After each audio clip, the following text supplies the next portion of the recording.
Welcome back to the best division in football with your boys Authentic and The Beard.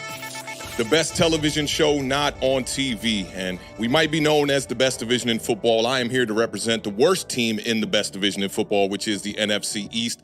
Big shout out to the Beard, man. That was a really very incredible game by the Commanders this past Sunday.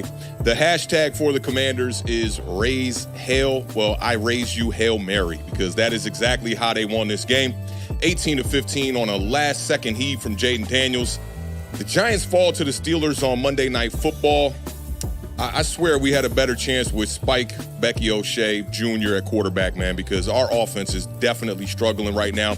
Eagles went over there with Cincinnati Bengals and handled business in a game that I deemed as must-win for both of those teams. And the Cowboys, the Dallas, America's team Cowboys, they are absolutely in trouble. We got a lot to talk about on today's show. Let me bring in the best co-host in the country, the left side to the strong side duo, right when the beat dropped on him one time. My brother from another mother. Big shout out to the gang one time. What's going on? Mr. Raise Hail himself is here. Man, listen, I'm going to be honest with you. It was quite the scene. I had gotten back from the wedding, and I was going crazy that whole game. I have gotten to be at the point where you have gotten, when you watch games. Like, I'm pretty calm throughout most of the game. I don't know why. When a big play happens, I get excited, right? But this year I've gotten a little bit more on edge because we're a different team, a different franchise than we were last year, right? And At this game, I was yelling pretty intense at the end of that game. And then when it happened, Authentic, when I tell you, I almost called you by your real government name because it was I saw your picture on the Twitter and the Instagram universe, laying on your back on the hardwood floors like, thank you, Jesus. I lost my hat. Like I was running back and forth, going crazy so much. Like my feet came out the slippers. I mean, everything was the snap on my hat broke, bro. I was losing. It was like I was shaking for like 30 minutes afterwards because that's one of them ones. It's just. And I'm trying to explain it to, like, we went to go get some food afterwards, and, like, we were listening to people call in. People were on the radio, like, crying, bro. Like, like, people are, like, who are in the military. They're like, I'm away from my family. Like, this is kind of, like, my connection to like, everything back home. And, like, this moment, it's starting to feel like something special is brewing. Let's just leave it at that. Brewing? Shit. That shit is in the kitchen cooking. That shit is about to be served on a plate. I mean, we're halfway through the season here almost now. We're almost brewing. halfway through. I don't know if we can talk about brewing. I mean, shit. You acting like the meal is just getting prepped and just getting cooked. I mean, the Washington Commanders are there. I do think the Philadelphia Eagles is on y'all heels now, though. So, I mean, that gap is being closed a little bit more in the NFC East. And I think this is kind of how you predicted it with the Cowboys and the New York Giants sitting at the bottom of the division. So you definitely been on point. But we definitely got a lot to go over today, man. I'm looking forward to it, man. This should be a really good vibe. Shout out to the gang in the building. Y'all know what it is. Shout out to everybody that showed up to the recap, too, on Bleacher Report. I mean, we were in that stream until 1 a.m. talking bad New York Giants football. I always tell the Beard that, bad New York Giants football is better than no New York Giants football. But I don't know, man. That slogan is kind of starting to wear off a little bit here, man. But I say we get right into it, man. We got a jam-packed show here to go over 4 games. Let's talk about it, man. Let's go right into this first game. Philadelphia Eagles travel to Cincinnati to take on the Cincinnati Bengals in a must-win game.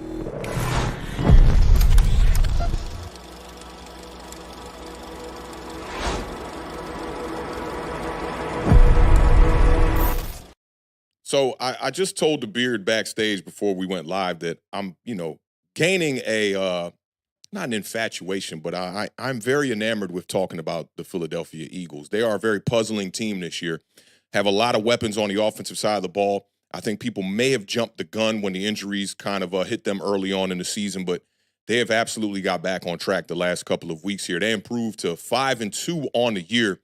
Cincinnati Bengals, man, in struggle mode. They're sitting at 3-5 right now.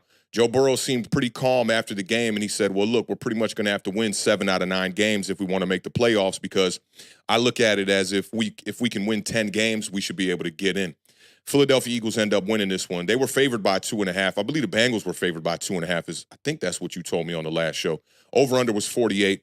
The Eagles end up winning 37-17, and it's a very lopsided score in this game, but the game was a little bit closer than that score indicates. The Eagles have now won 3 straight games, and the third down stats in this game really didn't matter. I know that's the Beards thing. I was like, I got to start this segment off talking about third down because the Cincinnati Bengals were amazing on third down in this game. And it really did not help them, gain any leverage towards getting a victory towards the end of this one.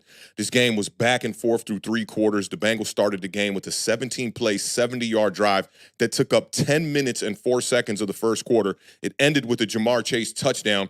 It's the most plays on an opening scoring drive for the Cincinnati Bengals in over 20 years. This dates back to 2001. And because of that, the Philadelphia Eagles now have still not scored in the first quarter of any game this entire season, which is just a miracle in its own right there. But they're just not scoring points in the first quarter. In this one, they only had 1 possession in the first quarter. Now, fast forward a little bit, it was 17-17 with 5 minutes left in the third quarter. And Jalen Hurts, man, answered Joe Burrow and the Bengals. A 45-yard touchdown pass to Devonta Smith, which was the play of the game for me. One of the best throws I've seen from Jalen Hurts all year long. And that pushed it to a 1-score lead, right? And I thought that the biggest mistake in this game happened right after that, and it was a coaching mistake. This came from Zach Taylor. They were down 24-17. He goes for it on 4th down from his own 39-yard line. They try to throw a little quick flat route to Jamar Chase. He ends up getting tackled just short of the sticks. I thought it was an egregious call, and we just see these teams going with these analytic type of calls. I know the Beard don't like it. I don't like it at all. The Eagles end up getting a field goal. They pushed it to a 2-score lead, 27-17, which really put this game out of reach. And Joe Burrow trying to claw back in this game 3 plays later ends up throwing that interception to C.J. Gardner-Johnson. It's just Burrow's 3rd interception of the year. And Jalen Hurts ends up leading them to another drive. The Eagles on a 12-play, 85-yard drive took up 7 minutes, 37 seconds to make it 34-17, and that was all she wrote right there. The Eagles add another field goal. They end up winning 37-17. And I wanted to start this segment off by talking about this ain't Joe Burrow's fault. And there's been a lot of conversations, today on social media about franchise quarterbacks and the type of momentum you can gain as a franchise when you get the quarterback. And I totally agree with that. The franchise quarterback is extremely important, but it goes to show you that if you don't really got the pieces around a player or the productivity around a player, it's not going to really help him out. This was Joe Burrow's 60th career regular season start. He's now got a record of just a little bit over 500, which is kind of puzzling, 32-27-1. Burrow has the 4th most touchdown passes through 60 games in NFL history. You want to try to take a stab at who the 3 guys are ahead of Joe Burrow in the first 60 starts with the most touchdowns, all these guys being over 110? I'm going to go with Patrick Mahomes, Dan Marino,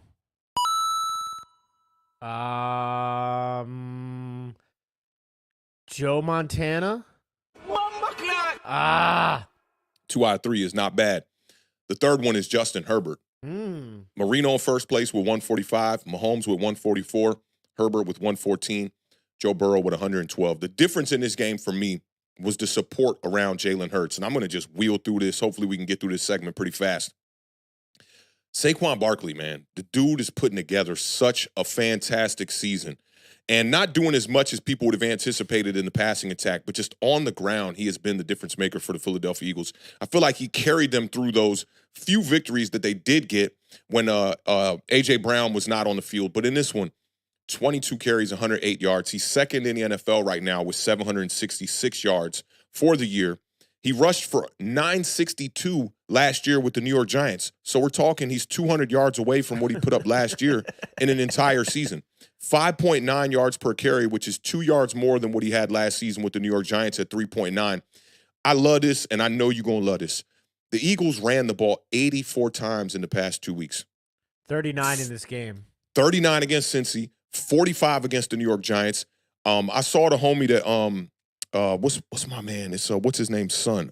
Chris Long does a podcast, and he was talking about these numbers, and he was saying how this looked like a typo to him. Like when you see a team rush the ball 84 times and still be effective in the passing attack, right? It's kind of opposite of what we saw from the New York Giants. We're going to get there, right? But that allows your quarterback to go out there and be able to put together the kind of game that Jalen Hurts put together, which was his best game of the year. 4 total touchdowns. You got to love these games from a coaching standpoint and from a fan perspective when your quarterback can go 16 of 20 for 236, be this efficient, 3 rushing touchdowns, 1 touchdown through the air, 3 straight games now for Jalen Hurts without a turnover. Super important. QBR was damn near perfect, 95.6. The big number for the offensive line was not sacked 1 time on the entire day. Jalen Hurts has been balling out low-key. Passer rating of over 115 in 3 straight games. The 4th best completion percentage over the last 3 weeks at 71.2%. Over the past 4 weeks, Jalen Hurts has 11 total touchdowns and 0 interceptions. Jalen Hurts was 9 of 9 in the second half for 150 yards. His yards per attempt was 16.7. The Philadelphia Eagles scored on all 5 of their possessions. He had a quarterback rating of 155 in the second half. Since the bye, Jalen Hurts, 42 for 59 for 614 yards, 9 touchdowns, 0 interceptions. All the speculation about Jalen Hurts getting his money, all of that is being quieted game by game by game. And yes, it is important that he has his weapons out there. It's important that he has a full roster around him. He's not the kind of quarterback that's going to go out there and do a Josh Allen where you don't have a true bona fide wide receiver 1 on the roster and you're going to expect this guy to throw for 300 yards. That's not going to happen. But in this game, I love the support system that was around Jalen Hurts. I thought it was the difference. I thought Joe Burrow and the Cincinnati Bengals put up one hell of a fight. But when you have to deal with an offense that is multifaceted the way that the Philadelphia Eagles are, you almost have no shot at a victory, especially when you're dealing with the type of defensive play that the Cincinnati Bengals put out there on Sunday. Yeah, I mean, there's a lot to dissect from this game and from the Eagles team as a whole. I was recently having a conversation with a friend of mine who's an Eagles fan about Jalen Hurts, and is Jalen Hurts the best quarterback in the NFC right now? And I think he has an absolute discussion there. I think you could talk Jared Goff. Jared Goff has kind of been putting up similar numbers. The NFC in general. In general, yeah. I think Sam Darnold got a one-up on him right now. Jared Goff, like you mentioned, I would say maybe even Jaden Daniels. Baker Mayfield and Jaden Daniels. Those were the names that we kind of all came to agreement on. That week in and week out, it's changing so much this year, because the guys have been performing at different levels. It's kind of been a bit of a roller coaster. But lately, Jalen Hurts has just been balling out. The no turnovers is so huge for this team and for Jalen Hurts in general. I mean, the last drive before the half I thought was super important for the Eagles because I know we always talk about it. We'll score now, and then we get the ball back after halftime, score again, right? It's important. It was a game changer for them, these lengthy drives, and to drive and score before the half, and then you talked about it. That series, this game was, I thought Cincinnati was going to win this game. From the beginning, I picked them to win. You did pick the Bengals, yeah. And then when it was going down, I was like, Cincinnati's going to win this game. And then the boneheaded play call. You talked about that series, and that was obviously a very important part of my notes too, because it's like, okay, there's always 3 things to like a 4th down decision, right? Is it worth going for? This is the obvious one, right? Then the actual play call. And then it's like converting, not converting. Okay, the 3 big aspects of a 4th down. Going for it on your own 39-yard line, red flag. Okay? Yeah. There's no need for it at that point. And we're going to talk about that. I'm going to talk about that at multi-junctures throughout this show because there has been situations in a lot of these games that we're going to talk about tonight and throughout this season where it's like coaches are doing things that back in the day you only did when you needed to do. Now it's like they're doing them to just do them. And I don't understand why. So that 4th down on your own 39-yard line, first red flag is the field position. Second red flag is the play call. And this is something I think the Bengals are suffering from this year. Not having Joe Mixon.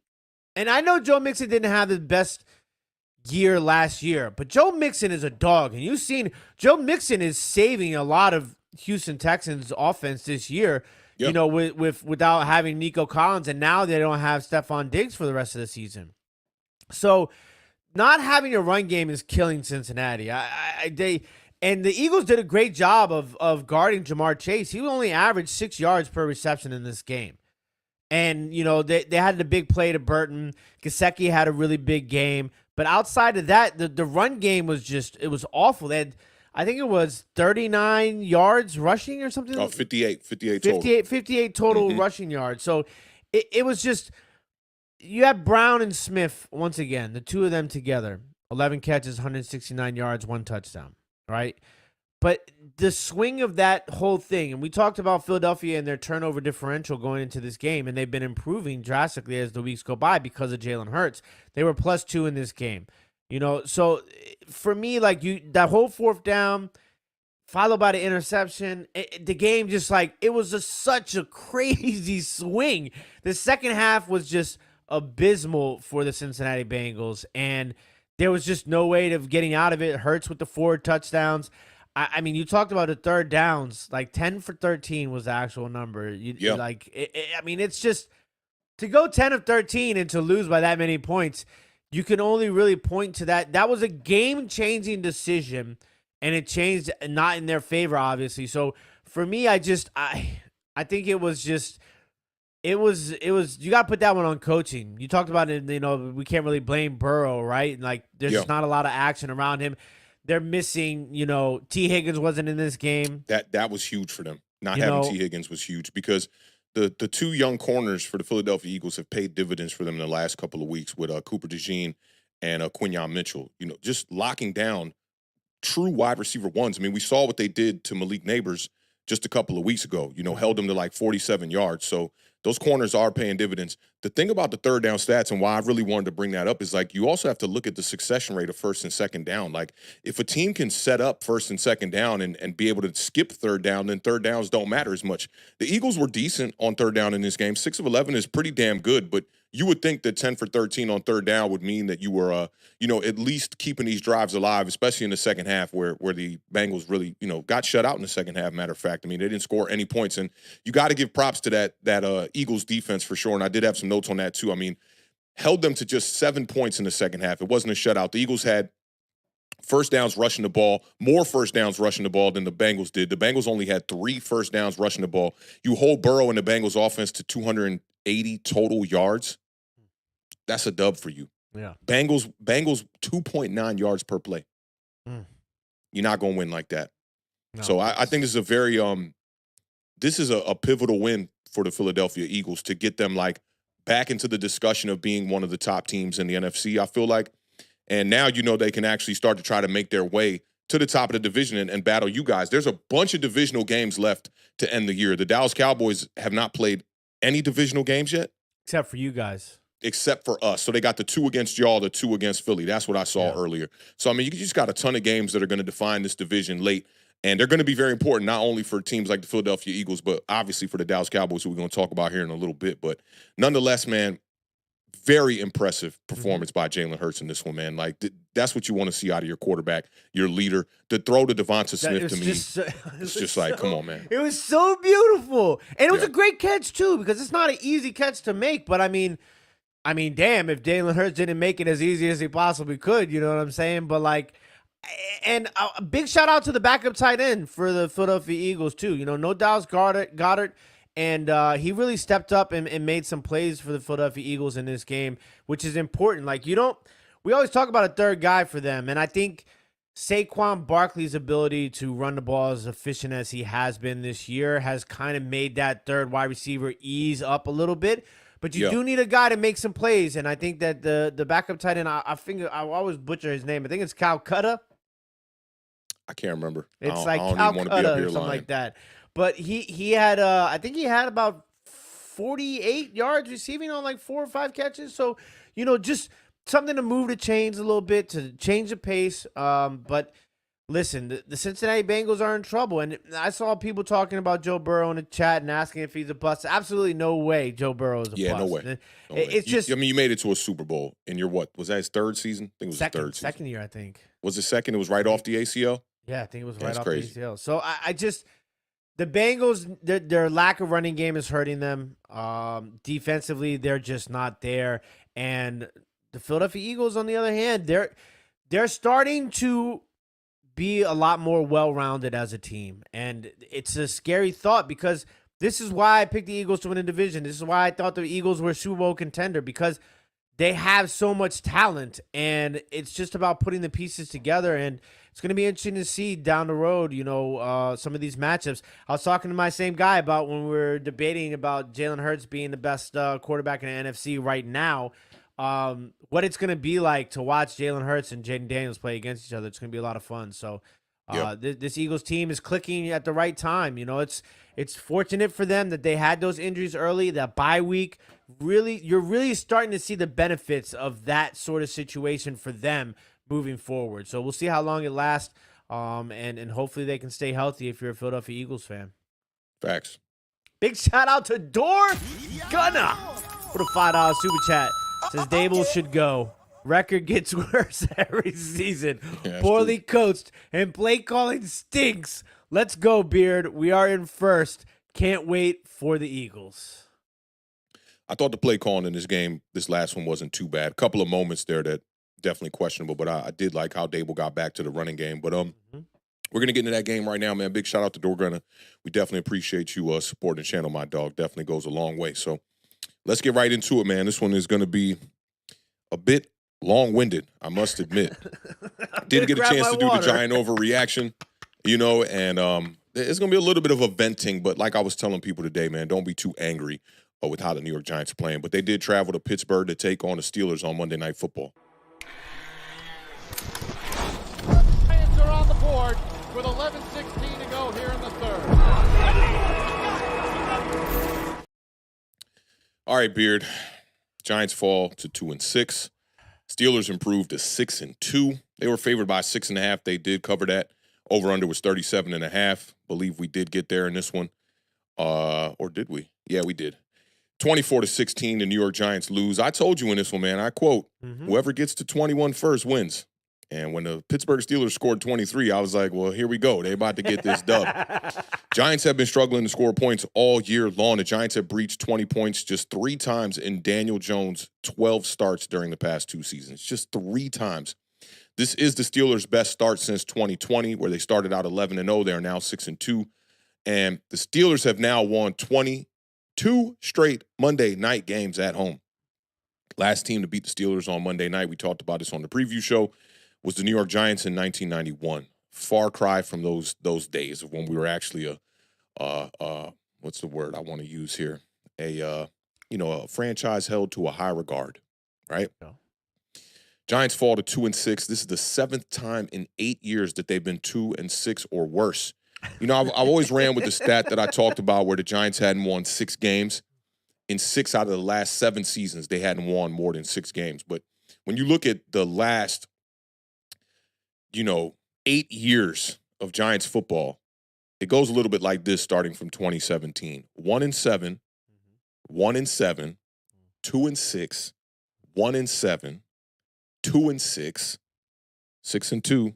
Get one of those for that. 2-6, 2-6.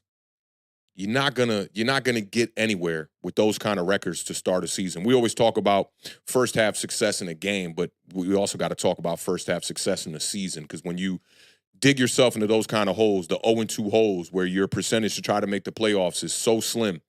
I looked it up today. The New York Giants are 15th in the NFC. Their chance to make the playoffs is a 1% chance right now. It's not looking good for us right now. It was 9-9 at the half. And Giants were getting the ball. And 8 plays for 27 yards and a punt. Our first 3 drives of the second half were 3 punts. And that's not a way you're going to win games here, especially when the Steelers gave you all the opportunity in that first half to stay within the game. And the Steelers now have still not allowed a team to score. We talked about the Philadelphia Eagles not scoring in the first quarter. No one has scored in the third quarter against the Pittsburgh Steelers this entire season. 11 penalties for the New York Giants in this game. No team scored in the red zone. That was very interesting. I thought the defense did a good job early on in this one. 300 rushing yards combined by both teams. Giants rushed for 157. 5 for 15 on third down has been a reoccurring theme for the New York Giants. We talk about touchdowns, not field goals, and both field goal kickers in this game, Greg Joseph and Chris Boswell, were both 4 for 4 in this one.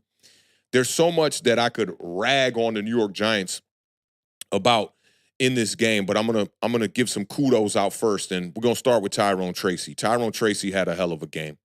First Giants rookie running back to go over 100 yards on Monday Night Football. 20 rushes for 145 yards, 1 touchdown, 7.3 yards per carry. Just grinding and churning for every yard that he had to get in this game. Tracy has 73 rushes on a year. That's just 10 attempts more than Devin Singletary, but Tracy has 376 yards, which is 126 more yards than Devin Singletary has on a year. Tracy's averaging 5.2 yards per carry on the year, and the Giants in this game averaged 6.2 yards per carry. His 45-yard run was the Giants' longest play of the season. And it goes to show you that the lack of explosive plays for the New York Giants offense has really been costing them. They came into this game with just 17 explosive plays on offense throughout the entire season, which was second worst in the entire NFL. Tyrone Tracy, first Giants running back with multiple 100-yard games in a season since Saquon Barkley. Tracy's 145 was the highest rushing by a Giants rookie since Saquon Barkley ran for 179 yards in 2018 against your Washington Commanders. I was ahead of the curve on this Tyrone Tracy stuff, and I won't say like way back during draft season, but I will say once we saw him against Seattle, to me, it was over for Devin Singletary at that point. He puts up 129 yards, and to me, from that point moving forward, he was the running back one. People were still saying like, Tyrone Tracy needs to split carries, blah, blah, blah. And I hear people even still saying that after this game because he did leave this game with a concussion, but I don't think that's a reason why you can label Tyrone Tracy is maybe not a durable running back. He took a hit with, I believe that was Hayward who fell on him. He's a big guy, and his helmet slammed up against the turf, and, shit happens. Now, Malik Neighbors caught a team-high 7 passes, but for just 71 yards. And I think in this game, the yak was a little bit of an issue, but Malik Neighbors has been a guy that has been getting yak all season. But I also want people to understand that, and I don't understand why people throw slander at this guy, but we got to put some respect on Darius Slayton's name.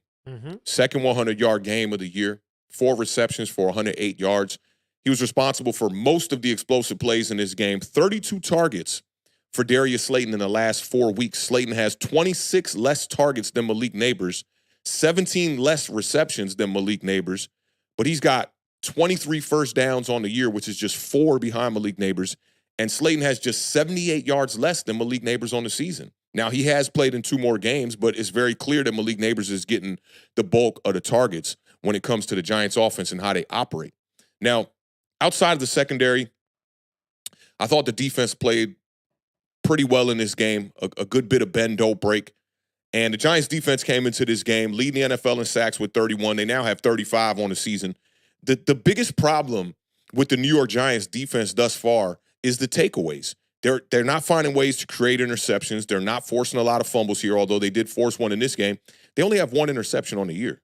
And that's not a great way to be setting up your offense for situations with nice field position to be able to make some of these touchdowns a little bit easier on Daniel Jones and his offense. They did hold the Steelers to 0 for 4 in the red zone. Deonte Banks got benched in this game, and there was a little bit of arguing going back and forth on the sidelines where you saw Dexter Lawrence kind of get a bit out of character, and you saw him screaming on the sideline, which is something that I've never seen from Dexter Lawrence in all his years with the New York Giants. They got to Russell Wilson 4 times in this game.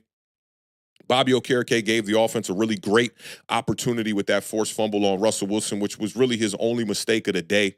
Brian Burns had a decent game, I'll say. He did get 4 pressures on the quarterback, which led the New York Giants in this game, tied with Azeez Ojulari, who also had 4 pressures, and he also had 2 sacks in this game. And Dexter Lawrence just really well. He's been playing great. I mean, and it's going to be tough come trade deadline what they're going to do with him. But Dexter Lawrence just wrecking shit up. That's what he does. But when we talk about Brian Burns, right, I like the 4 pressures. I think that's cool. Pass rush win rate, 8%. 26 pass rush reps. I don't know how to feel about that. I think Brian Burns did a decent job in this game. He did have 1 sack, but Dexter Lawrence really caused that sack. And I don't want to make up, I can't call him excuses, but I don't want to not give him his credit. But to me, I just see what's the difference between Azeez Ojulari and Brian Burns? A lot of money. A lot of money. That's really it at this point in time. And, paying that guy $28 million to come in here, that's not his fault, but Joe Shane is kind of the guy that we got to hold responsible for the New York Giants trying to compete. But the Giants in this game, man, just couldn't stop the run. And that's been a bit of a reoccurring theme for this defense. came in allowing 5.7 yards per carry. Steelers averaged 5.4 yards per carry and did a lot of damage in the first half. The Giants did correct some stuff in the second half defensively, but the name of the game is explosive plays. We've been talking about it all year long. Pittsburgh Steelers had the 36-yard, a dot from Russell Wilson to Van Jefferson. The air yards on this one was 51 air yards. The target separation, this is actually on the one that went to George Pickens. Target separation was 0.6 yards, and the sideline separation was 0.7. So just think about the window that he's dropping the ball in down the field. You had the Calvin Austin the third. Got to put the third on the name one time, the punt return for a touchdown. And then he followed it up on the ensuing drive with a 29-yard touchdown reception as well. The big play to Pickens, big play to Van Jefferson. I thought their offense was moving. They had a significant amount of explosive plays and an insane amount of plays over 10 yards the Pittsburgh Steelers did in this game. It was 17 plays over 10 yards for the Steelers in this one. It's just, and it was something that they kept mentioning and making it a point during the broadcast too. And it's interesting to see that sort of activity against the Giants defense. You know, it was tough for me to watch because I kept in my head hearing you say, the Giants can win this game. And it felt like that for a lot of this game. Down to the last snap, it felt like that. This was a one-score game all the way through the fourth quarter with multiple opportunities. And I'm about to get back in my window bag. Like, the windows were there for Daniel Jones. And Jones, the crazy part about this game is that the Giants almost matched them with the explosive plays in the passing attack. A lot of it coming from Darius Slayton. You had thank God I got to see this play before the season was over. You know, I've been waiting for the Giants to throw a seam route to the tight end position. They have not done that all year long. And I'm like, all right, you're spending draft capital on a tight end every damn year, from Daniel Bellinger, who you're not seeing on the field a lot. The Giants came out in 11 personnel in this game for most of the first half. They traded a third-round pick for Darren Waller. We didn't see the seam routes with Darren Waller. And now with Theo Johnson, it was good to see Theo Johnson get involved in this game. But Daniel Jones, it's not that it was a completely just terrible, poor, low-level quarterbacking from Daniel Jones in this game. It's just the big mistakes late and not capitalizing on the opportunities, not being the guy that they paid you to be. He finished 24-48, 264, no touchdowns, the one late interception. The QBR was 38.7. He was sacked 21 times coming into this game, which was the second most in the NFL. It's very surprising because the way that the offensive line played throughout the first couple of games, the first 5 games, when we were the only team to field the exact same unit of 5 players as the starting offensive line in the entire NFL, to see that in these last couple of games, how these sack numbers have increased. And Daniel Jones was sacked 4 times in this game against the Pittsburgh Steelers. The Steelers did have 12 quarterback hits, though. It's just the primetime stuff, and that's what worried me about this game. Now Daniel Jones, 1 for 15 on primetime, still the worst primetime record in the entire NFL, in the history of the NFL. And now he has a record of 24. It just doesn't even make any sense. He's 24, 42, and 1 now.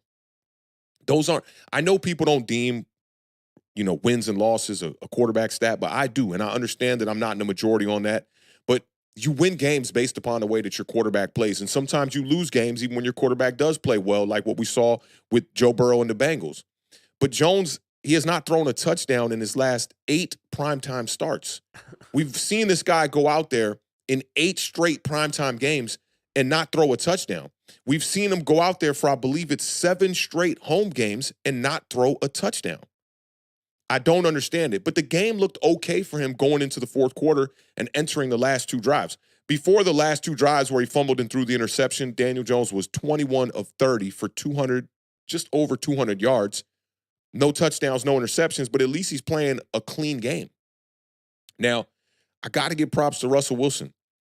The Giants invited Russell Wilson in for a visit in the offseason before the Steelers signed him. It looked like there was a chance that we were going to sign him. Russell Wilson says he didn't even really pay the Giants much attention because they said they wouldn't guarantee him being the starter. And Russell Wilson is clearly a starting caliber quarterback in this league. And right now he's being paid league minimum. Like, you telling me you couldn't have just gave this guy $1 million, put Daniel Jones on the bench to start the year, see how it went, maybe go 5 games. If Russ is balling out, all right, Daniel, we'll see you later, man. Out on the contract is next year. Instead, they wanted to go with Daniel Jones this season. To think that Drew Lock is being paid technically 5 times more than Russell Wilson is? That's crazy. It doesn't make any sense because the Denver Broncos, who were in a similar situation like the New York Giants are, where Russell Wilson had an injury clause in his contract as well. And the Broncos were like, you know what? We're going to protect that. We're going to put your ass on the bench, and we'll take the dead cap hit of $60+ million and send you shipping and pay your contract for the next team that wants you on their team. Now, Russ finished 20 of 28 for 278, 1 touchdown, no interceptions. The lone mistake was the fumble where he was trying to scramble late in this game. Quarterback rating of 114.9. When blitzed, Russell Wilson was 12 of 18 for 124 yards and 1 touchdown. The deep shot accuracy, the deep shot touch, he was 3 for 4 for 108 yards and 1 touchdown on passes over 20 yards. Props to the Steelers' offensive line. They allowed just 10 pressures in this game. Now, I just want to go over some of my issues, and it's another game, yet another game where I'm not going to highlight Malik Neighbors' performance because it really wasn't all that great. And I see people blaming Daniel Jones on the throw that was a little bit on the back, low kind of on the back shoulder, kind of on the knee a little bit. Bro, you got to catch that ball. Yeah, you got to catch that one. It was weird. Before you go, it was weird for me to see which passes that people were saying that the receivers should have caught and shouldn't have caught. It was like on social media, because I felt like a lot of the ones where they were like saying that, like basically blaming Daniel Jones. I thought that it was the receivers that should have made the catches. And then the ones where they were saying that the receivers should have caught the ball, I was like the one that Darius Slayton where he got hit on the sideline. It's a terrible throw. How do you blame Darius Slayton for that? There's people run with the narrative of if it touches your hands, you should catch it, and I think people need to stop saying that shit. It's a little too. That's like something we talk about when we're like in high school. There's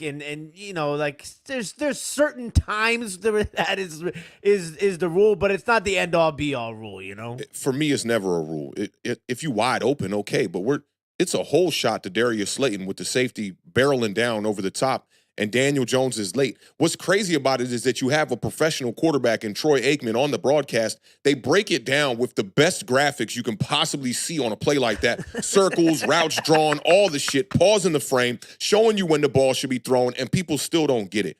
That's why it makes it talking ball on social media is just the most craziest thing, because you don't know the level of knowledge that somebody has on the game, let alone if they even suited up in a football uniform ever in their entire life. You have no idea. So people are sitting here judging these games from their couch. It really doesn't make any sense. There was 4 drops in this game, you could say, right? The Theo Johnson one on the sideline, bro, you got to catch that. I understand you trying to get your feet down. You got to catch that. The 2 with Malik Neighbors, the third down slant, you got to catch that ball. He throttled down and got enough time to be able to get right there to catch the ball. Damn near popped off his knee. And then forget those 2. The fade route on the right sideline to Malik Neighbors, bro, Daniel Jones can't throw a better football. And those are the things that when you're going to look at the deep ball statistics on Daniel Jones that aren't going to show up on any of these stats or any of these box scores. That was a perfect fucking throw, man. On the outside shoulder, Darius Slayton's making that catch. Darius Slayton will drop his fair share of passes. The over-the-shoulder fade ball is not one that he drops, and he'll get the feet down. But this is the thing.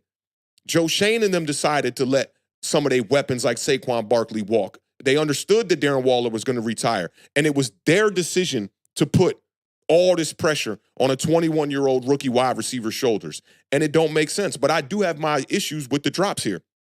The penalties. You taking points off the board with penalties. And this is the second week in a row. We saw it with the Theo Johnson touchdown just 2 weeks ago. And now you see it in this game where constant just ineligible man downfield when the Giants are running RPO. Oh, man, I don't even want to. It's crazy. When I see this on my notes, it's almost like I don't even want to talk about it. First off, elevating a left tackle in Chris Hubbard when you have a top 10 pick sitting on the bench. I'm puzzled by it. He's never played left tackle before in his career either. It's another guy. Joshua Zito shouldn't be out there playing left tackle, and now you got Chris Hubbard playing left tackle. The 2-point conversion, man. Okay, before you get into it, first and foremost, before we even talk about the play, this was what I was talking about earlier. When you don't need to go for 2, why are you even going for 2? You don't need to go for 2. I know it doesn't necessarily have a outcome like changing But mindset wise, I think it has an outcome changing on the way that the game went from that point moving forward. But it's just it's stupid. There's no amount of calculations and guys with pocket protectors on the sidelines that you could shove down my throat to make me believe that there is any logical sense for going for 2 points right there. This is how I look at it. Like, I'm not going to do it. I understand the logic on it, though, because you're giving yourself 2 opportunities to try to win the game. You go for the 2 and you don't get it, and you saw the Giants had 2 more opportunities to put the ball in the end zone. So all you got to do is put the ball in the end zone and kick the damn field goal after you convert the 2-point conversion. Game's over. If you convert the 2-point conversion. If you do, and then if you don't, you're still a team that's rallying from behind, right? Yeah. So I understand the logic behind it. It's just not the decision I would make.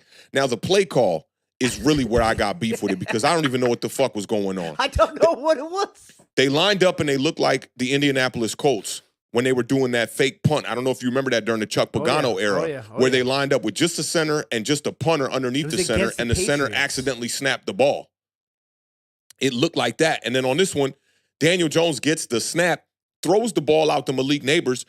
All those the crazy part about it is if they knew the snap count, Malik Neighbors was going to walk into the end zone. But none of those guys over there, all those linemen they put out to the left, I guess they thought it was on 2 when it was on 1.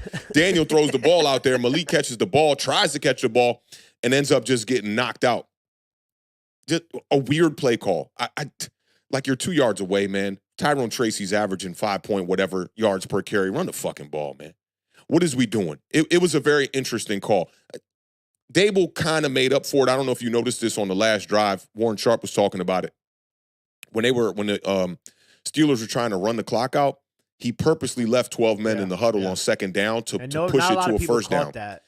I didn't catch it live either. Warren Sharp is just a statistic guru. Big shout out to Warren Sharp. I suggest all y'all subscribe to his channel.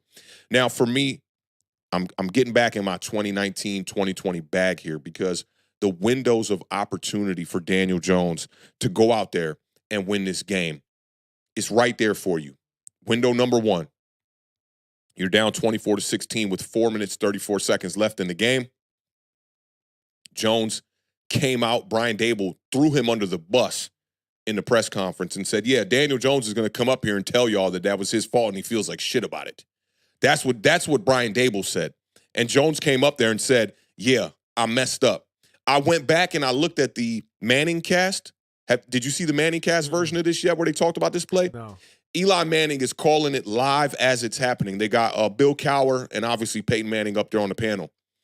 He sees they got T.J. Watt lined up over the right tackle. And as soon as the Giants get to the line of scrimmage, Eli says, yeah, Daniel's about to call him in motion right now to go swing the protection over to Watt's side.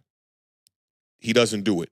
Eli's like looking all puzzled. Then Daniel Jones gets sacked, fumbles the ball, strip sack. Almost looks like that was going to be our last opportunity. Now, window number 2 for Daniel Jones, down 24-16 with under a minute to go. It's 2nd and 10 from the Pittsburgh 35. And Daniel Jones had made a couple of throws on this drive, one to Malik Neighbors in the middle of the field, one to Theo Johnson in the middle of the field, caught some ones on the sidelines. They were doing a great job of managing the clock without having timeouts. He gets not even pressure. His offensive lineman kind of is getting pushed into his lap, just a pinch. And he panics. He has Theo Johnson running a little crosser route to his left and Devin Singletary leaking out towards the right. And he just completely sails the ball over his head for an interception that completely ends the game. And we cannot keep going through this with Daniel Jones in these big moments. You remember when we were talking about the 2022 season here on the channel, and I always talked about the statistics of the game-winning drives that they gave Daniel Jones on that year, 5 game-winning drives, where he was 10 of 12 total in 5 game-winning drives. But Saquon Barkley has over 160 yards and accounts for most of the touchdowns. But you got Giants fans telling me that Daniel Jones is responsible for the reason why the New York Giants got out to a 7-2 start. Like, the data is here for us. Now, today, and it's the last thing, I know this was extremely long-winded, but no giant overreaction. I had to come up here and overreact a little bit. I understand. A lot of people are talking about the Giants being a quarterback away. I put up a poll. 20% of the people in the poll said that the Giants are a quarterback away, and I'm mind blown by that anyone would think that this football team right now is a quarterback away. Now, understand that if you bring in a quarterback, it's going to make the New York Giants obviously be a better team. But the Houston Texans and your goddamn Washington Commanders right now as the anomaly and the new model of how you're supposed to build a team is just go get the quarterback. Everything else is going to be solved, right? Giants fans always want to use the outlier to describe a situation when it comes to the New York Giants. We'll be the outlier when it's a horrible statistic like the Pittsburgh Steelers, winning 21 straight games on Monday Night Football, and we can't beat them on that, right? Those kind of statistics I'm used to. But when you look at, Saquon coming back off the knee injury, Evan Neal starting off as a struggle, Daniel Jones getting paid the contract. When you put the weapons around and watch, he's going to be Eli Manning. Using these outlier situations to try to make a normal situation seem like plausible for the New York Giants. I don't understand why we do that. Now, everybody's comparing it to Jaden Daniels, right? Great. We're going to pick the best quarterback out of every draft and say that's how you do it, right? But what about the other teams that drafted quarterbacks like Drake May right now, who's struggling? I won't say at the quarterback position, but as a team, the New England Patriots are obviously not a good team right now. What about all the other quarterbacks, even the guys that got paid dating back to like Trevor Lawrence, who's struggling right now, right? What about Bryce Young? What about Caleb Williams, who had a tough start to his career already, and the Bears haven't really played nobody? And speaking of having even played nobody, the Commanders are 4-0 at home right now. And Jaden Daniels has thrown just two. The Hail Mary was his second touchdown at home on the season. You cannot sit up here and tell me, not you obviously, but anybody who feels this way, that the Washington Commanders, that all they had to do was draft a quarterback to fix their issues. Because that's not what it is. I have to remind people, too, because I think it's easy to get lost in that narrative. It's a piece of it. It's a huge piece of it. But for the Commanders specifically, we have the largest roster turnover in the NFL this year. So it's not just the quarterback away. It's just because the quarterback is playing so well, and we haven't had a good quarterback in, for forever, ever. And, those are all new coaching staff, new front office. There's so many things that go into that. New coaches, new players, new linebacker core, new offensive line coach, new offensive line, new defensive line on the edge, right? It's all different. And even with Houston, if you really look at it, too, they drafted multiple people in that draft with C.J. Stroud. And they got the head coach with DeMarco Ryans.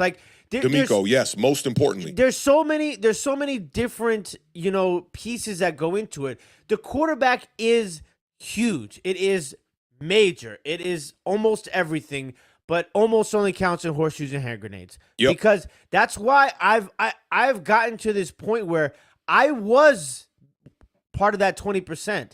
And I think that's why I reiterated so much, is because I learned from being on that side, that 20% of, we're just a quarterback away, to firmly believing that there is no team that is a quarterback away, because that's why it's a team sport. There's so many different variables that go into things. You could have a fantastic quarterback, but if your head coach and your offensive coordinator and your quarterback aren't on the same page, you're not going to succeed. And what the ultimate goal here is to win a Super Bowl. So, yes, we're 6-2. The Commanders are right now, right? But we haven't won anything yet. We still got there's a lot of things that still happen. C.J. Stroud and the Houston Texans, yes, they won a playoff game. They went from worst to first, but that's it. They've won a playoff game. There's so many things that go into it. And then the other thing too is I noticed a conversation on Twitter that you were having about tanking. I was one of those guys who's like, win at all costs. And I went 8-9, and I went 7-10, and I went 6-10, and all those, right? And what came of it? Another 8-9 season. Y'all went 7-9 and won the damn division in 2020. Yeah, but all these things, and then I realized that you do not want to go 8-9. Trust me, New York Giants fans that want to go 8-9. There's not a lot of you out there, I'm sure, but you don't want to go 8-9. You want to go 4-13. You want a chance at getting yourself a quarterback and starting over. And it's not even just a quarterback. It's the first pick or third pick or fourth pick in the second round and in the third round. Yeah, you don't want to be in the purgatory position. But the last thing I'll say on this, right, is people are so quick to want to use that anomaly situation to use the Houston Texans. And like you said, yeah, they want a playoff game, but the Giants want a playoff game in 2022 as well. And when you look at the way that C.J. Stroud has played this year, I know things have been a little bit up and down as far as injuries go on that team, but great football. He's regressed. He's my fantasy quarterback. His statistics this year are not like last year. He has regressed. No doubt about it. I mean, C.J. Stroud, 2 weeks ago, did you see the game he put out there? It was horrible. Yeah, horrible. Horrible game, right? And I'm not saying he's a horrible quarterback, but I am saying that you have to check all the boxes or most of the boxes. When people are so egregious to want to jump out there and use the Washington Commanders, and I'm not trying to throw shade at your team. Y'all are playing well, right? Y'all are benefiting also, though, from a fourth-place schedule. Absolutely. Right now, the Washington Commanders have beat one team over 500, and it happened on Sunday. It was the Chicago Bears. So for me, I just feel like in Giants Nation right now, we're losing so bad that people just want to win anything. And I noticed today that just so much anger on social media, bro, and I'm just like feet kicked up, paws in the air. I'm chilling, bro, because I'm like, what are y'all mad about? This is a team that you should have expected coming into this season to not be that good. You guys were the same people that were saying Daniel Jones was going to have a career year coming off of an ACL injury, right? You guys were saying that, bringing in Brian Burns on this defense are going to be unstoppable. Malik Neighbors is the wide receiver one. All you got to do is get Daniel Jones, the offensive line, and the guy out there on the outside. And look, Daniel Jones' statistics this year look worse than Tommy DeVito from last year. Tommy DeVito had 8 touchdowns, 3 interceptions, and 1,100 yards last year. What's Daniel Jones sitting at right now? 6 touchdowns, 4 interceptions. He made me $100 because some joker tried to bet me that by week 9, he would have 20 passing touchdowns. You know how these young boys be saying? Easy. Easily. I want people to throw that word out the fucking window, man. I'll tell you something about Daniel Jones, too. So the problem is you go and you look at the game, and it's like, oh, yeah, it's not a bad game, right? That's something you save for a first-year quarterback, a second-year quarterback, right? Anthony Richardson just got pulled after 10 starts. Yep. And Daniel Jones is here. What is 669 starts, I believe it is. Yeah. And the thing is that it gets to a point. This is going to be something that's going to be studied by GMs and head coaches down the road. Because it just, there's no more... you can't make sense of it, right? There's no more ifs, ands, or buts that you can give Daniel Jones. 2 opportunities in this game. You mentioned both of those opportunities, both of those windows. The 2 biggest. This is why you get paid the money moments. He has a turnover in both instances, and the turnovers haven't really even been his biggest problem. But the thing that's crazy is okay. I broke down the drives for the New York Giants.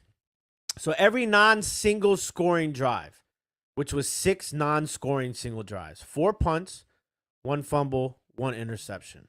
Okay. On those 6 drives, Daniel Jones averaged 12 passing yards per drive. 4 sacks he had and 2 turnovers on those 6 drives. He was up till the last drive when he was 5 of 6 for 58 yards before he threw the interception. Throughout the rest of those other drives, he was 3 of 5 for 15 yards, 4 of 6 for 24 yards, 4 sacks. So your average, all those sacks came in the second half. He was untouched in the first half. So it's just you can't get paid that much money and have 6 drives and average 12 passing yards per drive. But that's the story of the Giants offense. I mean, look at Wan'Dale Robinson. Catch the ball, get tackled. Yeah. It's just Malik Neighbors and then a big shot from Darius Slayton when you can get to him. I don't even think it's the money thing, Beard. I think it's you can't be a starting quarterback and put up those type of numbers. No matter what you're getting paid. And I totally agree with you on that. I think it's magnified in this situation, obviously. And it's beating a dead horse at this point, right? And what's crazy is now we're going to go through this. I don't know how many more weeks, but Dable's going to have to come up there and say the same thing after each game. Daniel Jones is our starting quarterback next week. Yeah, named him the starter already. Yeah, and that's the thing. That's just at what point? And we talked about this a little bit last week. At what point there's something's going to have to change, right? Because this is getting on the brink of insanity. Of those Of those 8 seasons, Daniel Jones has been the quarterback of 6 of them, where they've only won 2 games through the first 8 games at most. How are we still here? Like, outside of 2022. Yeah, outside of 2022. So he was responsible for 5 of those 8 poor records. Yeah. So it's just, what are we doing? It just it doesn't make any sense. It's a complete failure, though. It's a complete failure. It's Daniel Jones is the problem, and I don't want people to think that what I was saying earlier about the quarterback position. I'm talking about being a quarterback away, not getting excitement when I watch games on Sundays. That's a given. If you replace the quarterback position, shit, when Tyrod Taylor was getting starts for the New York Giants, I'm standing up rooting like shit for the Giants. When Daniel Jones is at the quarterback position, I'm cool, calm, collective. I don't care what happens in the game. It don't matter. And I understand the excitement will come with the quarterback position, but I just don't want people to think that when you replace the quarterback here, Giants are going to be on a Super Bowl run. It's not looking like we have no depth right now. And you see when a guy like Andrew Thomas goes down, the Giants have absolutely no answers up front. How an offensive line goes from a top 10 looking unit for the first 5 games, and then Andrew Thomas goes down, and now you look like one of the worst offensive lines in the league again. That's on the front office. That's 100% on the front office because, like I said, that guy had never played left tackle in his entire career. And shout out to him. He was doing an okay job, I guess, to start. It's not like he was getting Daniel Jones killed, no sacks in the first half. But, it just seems that the protection is an issue from the quarterback standpoint, too. Like, I've always talked about this, right? And everybody, I cannot believe that there are still fans out there still saying, oh, man, we still need to fix the offensive line. They don't understand the shit about a decisive quarterback. They don't understand what that does to the offensive line. Daniel Jones cannot maneuver the pocket. He cannot buy time. I talked about this. I've been studying the Buffalo Bills tape from 2020 and 2019 and all those years through when Brian Daboll was the offensive coordinator. Half their big explosive plays that I've seen thus far are coming on plays where Josh Allen is buying time. Like, Josh Allen is not hitting the 5th step and letting the ball go as soon as the back foot hits the 5th step. He's having to sit in the pocket and wait for the routes to develop down the field and then throw these big bombs and these big explosive plays that he was getting. Daniel Jones is not that kind of quarterback. So that also tells me that some of this is on Brian Daboll, obviously. Absolutely. Because if you have a quarterback that can't buy time, one, that's on you and the front office. Joe Shane is the general manager for committing to that guy, thinking you could win games with that guy, thinking you could stretch the field with that guy, drafted all these wide receivers. You traded up to draft Jalen Hyatt. You traded up to draft Deonte Banks. Both of these guys, they're almost non-factors right now for the New York Giants. And everybody was coming into this year, I'm sure you remember it, I had big question marks about Deonte Banks. I looked at all the cornerback PFF grades, and I'm like, hold on. Emmanuel Forbes is 188th of every cornerback that has taken a snap in the NFL in 2023. Deonte Banks is 183rd. Why does that guy have a different reputation? Why doesn't make any sense to me? Maybe it was the Wink Martindale system kind of blurring and masking what they do defensively. I think Deonte Banks he's got a future with the New York Giants, but you got to get it screwed on straight here. This is 2 games now that the Giants have been having to deal with character issues from the guy who's supposed to be their cornerback 1. But ultimately, I put that on the general manager.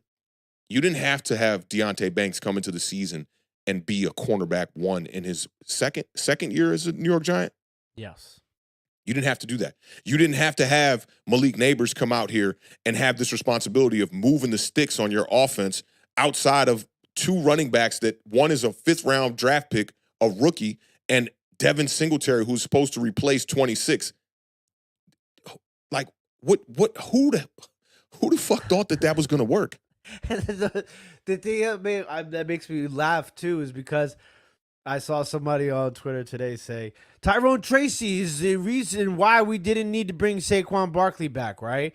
But the thing that's so crazy is that, like, I said this for the last couple of weeks. I remember I said Tyrone Tracy is the best player offensively that the New York Giants have outside of Malik Neighbors. And when Malik Neighbors is out, he is the best one. And, you gave me a little pushback, Andrew Thomas when he's healthy and so forth. Yeah, even Darius Slayton, I think. Darius Slayton just gets overlooked a lot on this offense. Yeah, he's been performing very well. But, the whole thing is that you didn't want to pay a running back because you weren't going to to pay your quarterback all that money to turn around and hand the ball off to the running back, right?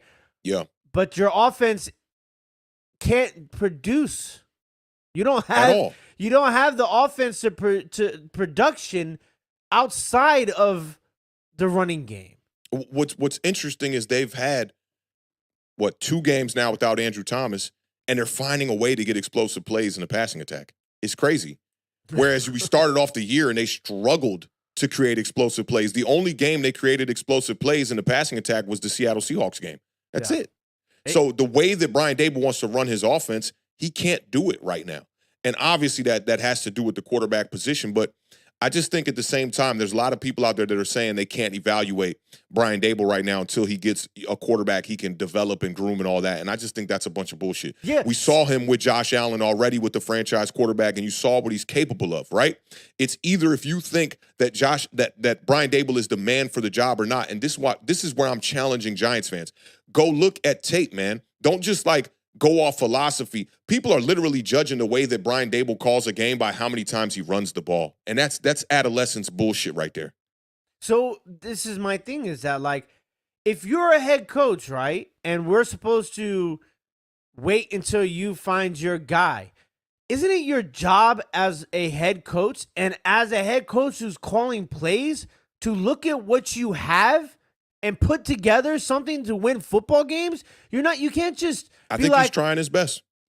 Yeah, I mean, but the way the Giants can win is run the rock way too much. But that's not how the personnel is not built for that. They're not a great run blocking offensive line either.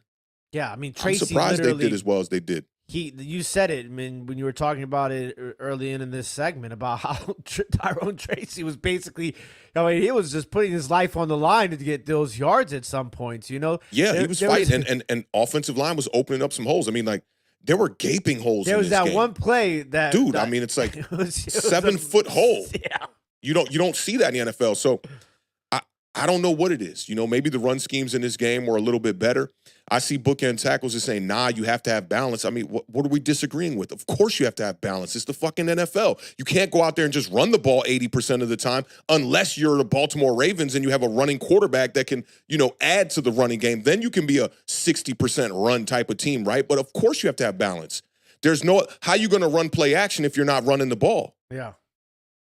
Right? We're going to get to talking about that in some of these other games, right? If you can't run the ball, good luck running play action. You could try it still and maybe have a little bit of success, but to be very successful in the NFL at running play action, you better be running the ball.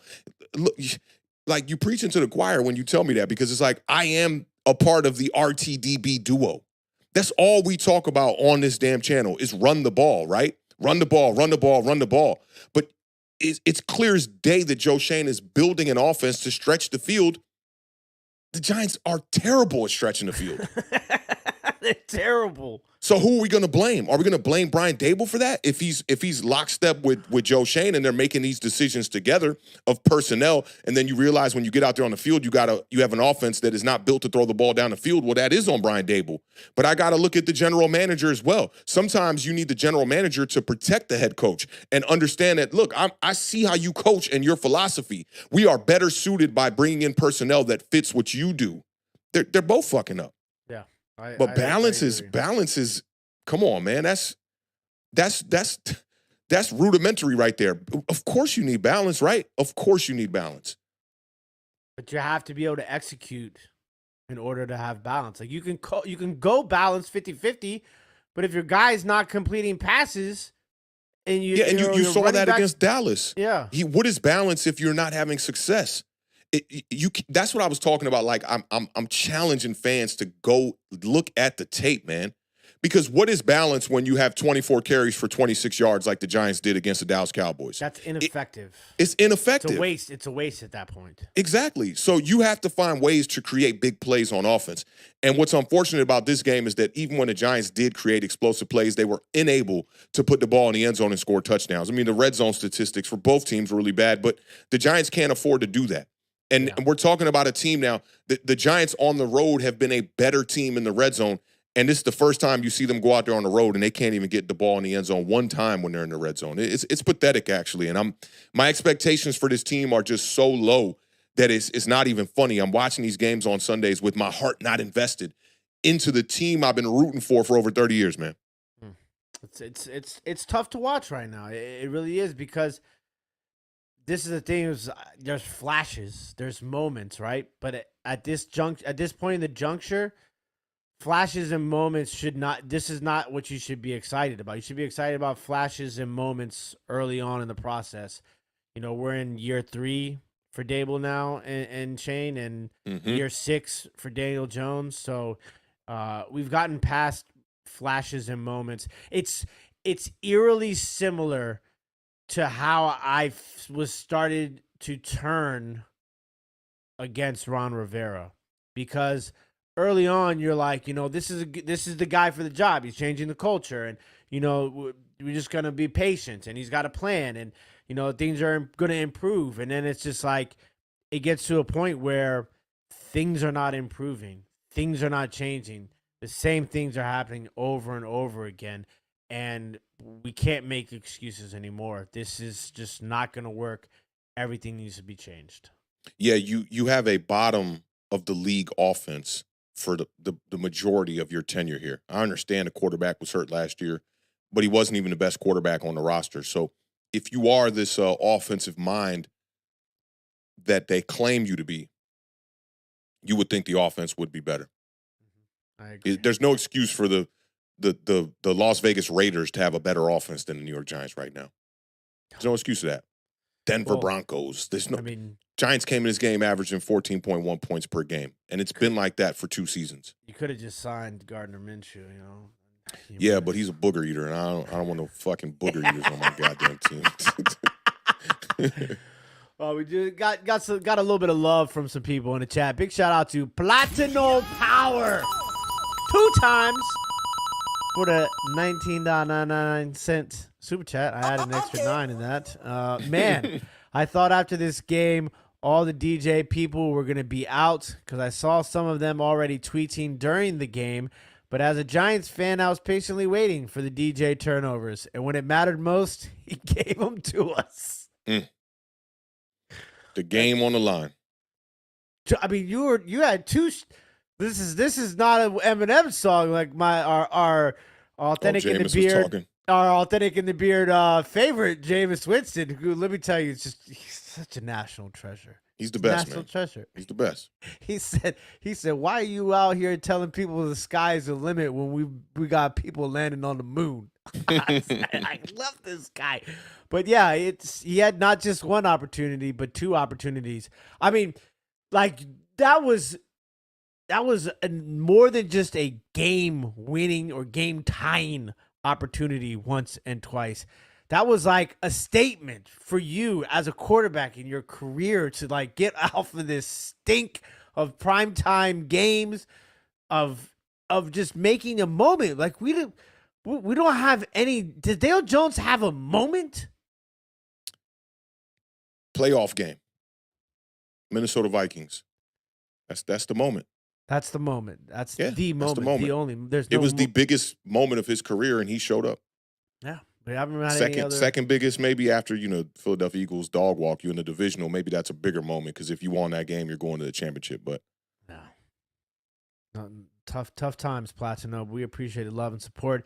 Big shout out to our guy Kai 001 with the $4.99 super chat. Speaking of the playoffs, it's crazy to say a playoff season set a whole organization back a few years. Yeah, it's wild. Feeling yourself, thinking your shit don't stink. Should have known after the playoff game. After that playoff game, where you? Yeah, and that's what got Daniel Jones signed that game. That's what got him signed. And they ignored the Eagles game and were just like, oh, no, but he beat the Minnesota Vikings in the playoffs. One of the worst defenses of all time. Yeah. Absolutely crazy. I'm going to let you say this one because nobody says this guy's name like Authentic does. Big shout out to Schizoid Asshole. For the $4.99 super chat, says, I'm not going to blame the offensive line when Jones jumps into Highsmith's arms like that's his husband. Yeah, I'm with you, man. Like that offensive line is playing better than good enough to be able to make this offense serviceable and move. But then you look at the weapons across the board, too. I think there's an issue there. Like, this ain't one of those games I came away with, although Daniel Jones had the 2 opportunities at the end of this game. It's not one I came away with like, man, Daniel Jones, you fucking stink, man, and you let us down. I didn't look at it like that. The offense was not moving all day. The Pittsburgh Steelers gave us opportunities in this game to be able to take it over in the first half even, and the Giants just couldn't do that. They were unable to do that. And what's crazy is you had an effective running game throughout this whole entire game, but still, you can't find ways to generate ways to sustain drives. The minimal explosive plays that they had, they can't get the ball in the end zone when they get down in the green zone.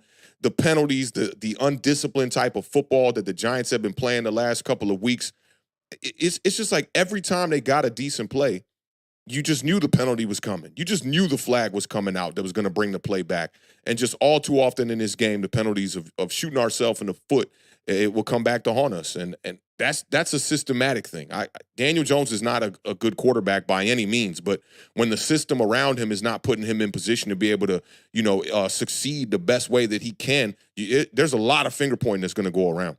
Yeah, there's a lot going on. Big shout out to our guy. Happy belated birthday, Mr. PJ District Pack, with a $5 super chat. Says, to me, it looks like Shane is providing flea market ingredients and expecting Dable to make a Michelin star meal.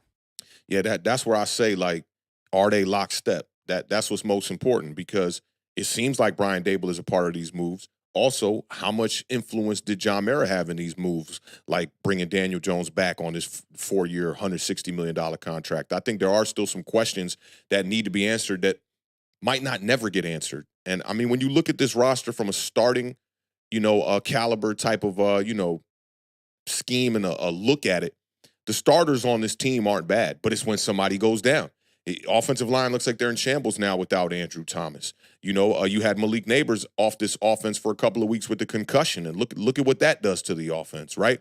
You lost Devin Singletary to the groin injury, and thank God you had a guy like Tyrone Tracy there, but Brian Dable has been a little bit up and down with trying to commit to the run. We saw 2 weeks where Tyrone Tracy only had 3 carries or less in the first half. So that's why I keep telling people the Giants are not anywhere near a quarterback away. There are many issues here. We're still questioning if we have the right coach. We're still questioning if we have the right GM. We're absolutely not questioning if we have the right quarterback anymore, unless you're just completely insane and just delusional.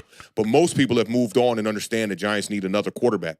We understand the losses in the secondary. We have to watch Xavier McKinney week in and week out get an interception with the Green Bay Packers. He now leads the NFL with 6. We understand that losing playmakers like Saquon Barkley are going to be a detriment to this offense when you're trying to stack playmakers for a team that Joe Shane has committed to competing. I don't care what people have been saying about, we know the Giants have been in a rebuild here for the last couple of years. No, we haven't. All these moves don't scream rebuild. You don't sign a left tackle, a defensive tackle, a quarterback, a middle linebacker, and then bring in another edge rusher on a team that's rebuilding. Nobody does that shit. It's like the complete opposite. It's literally the opposite. They were trying to compete and win chips and get back to where they were in 2022 and possibly even beyond. And there's no way they're going to do that with this roster. Yeah. I see my dog Ahuma's in the building. What's going on, fam? He said put Neighbors in the backfield. I'm good on that, Ahuma. I seen the Dallas Cowboys doing a good bit of that with CeeDee Lamb, and I definitely don't like how that's looking. But let's keep it pushing, man. Let's go off into your game, man, and take the vibes, from polar opposite being down there in the dumps with the New York Giants on trash day. Let's talk about these Commanders. Ahuma, you pulled up right in time. The Bears travel to Northwest Field to take on the Washington Commanders and Jaden Daniels.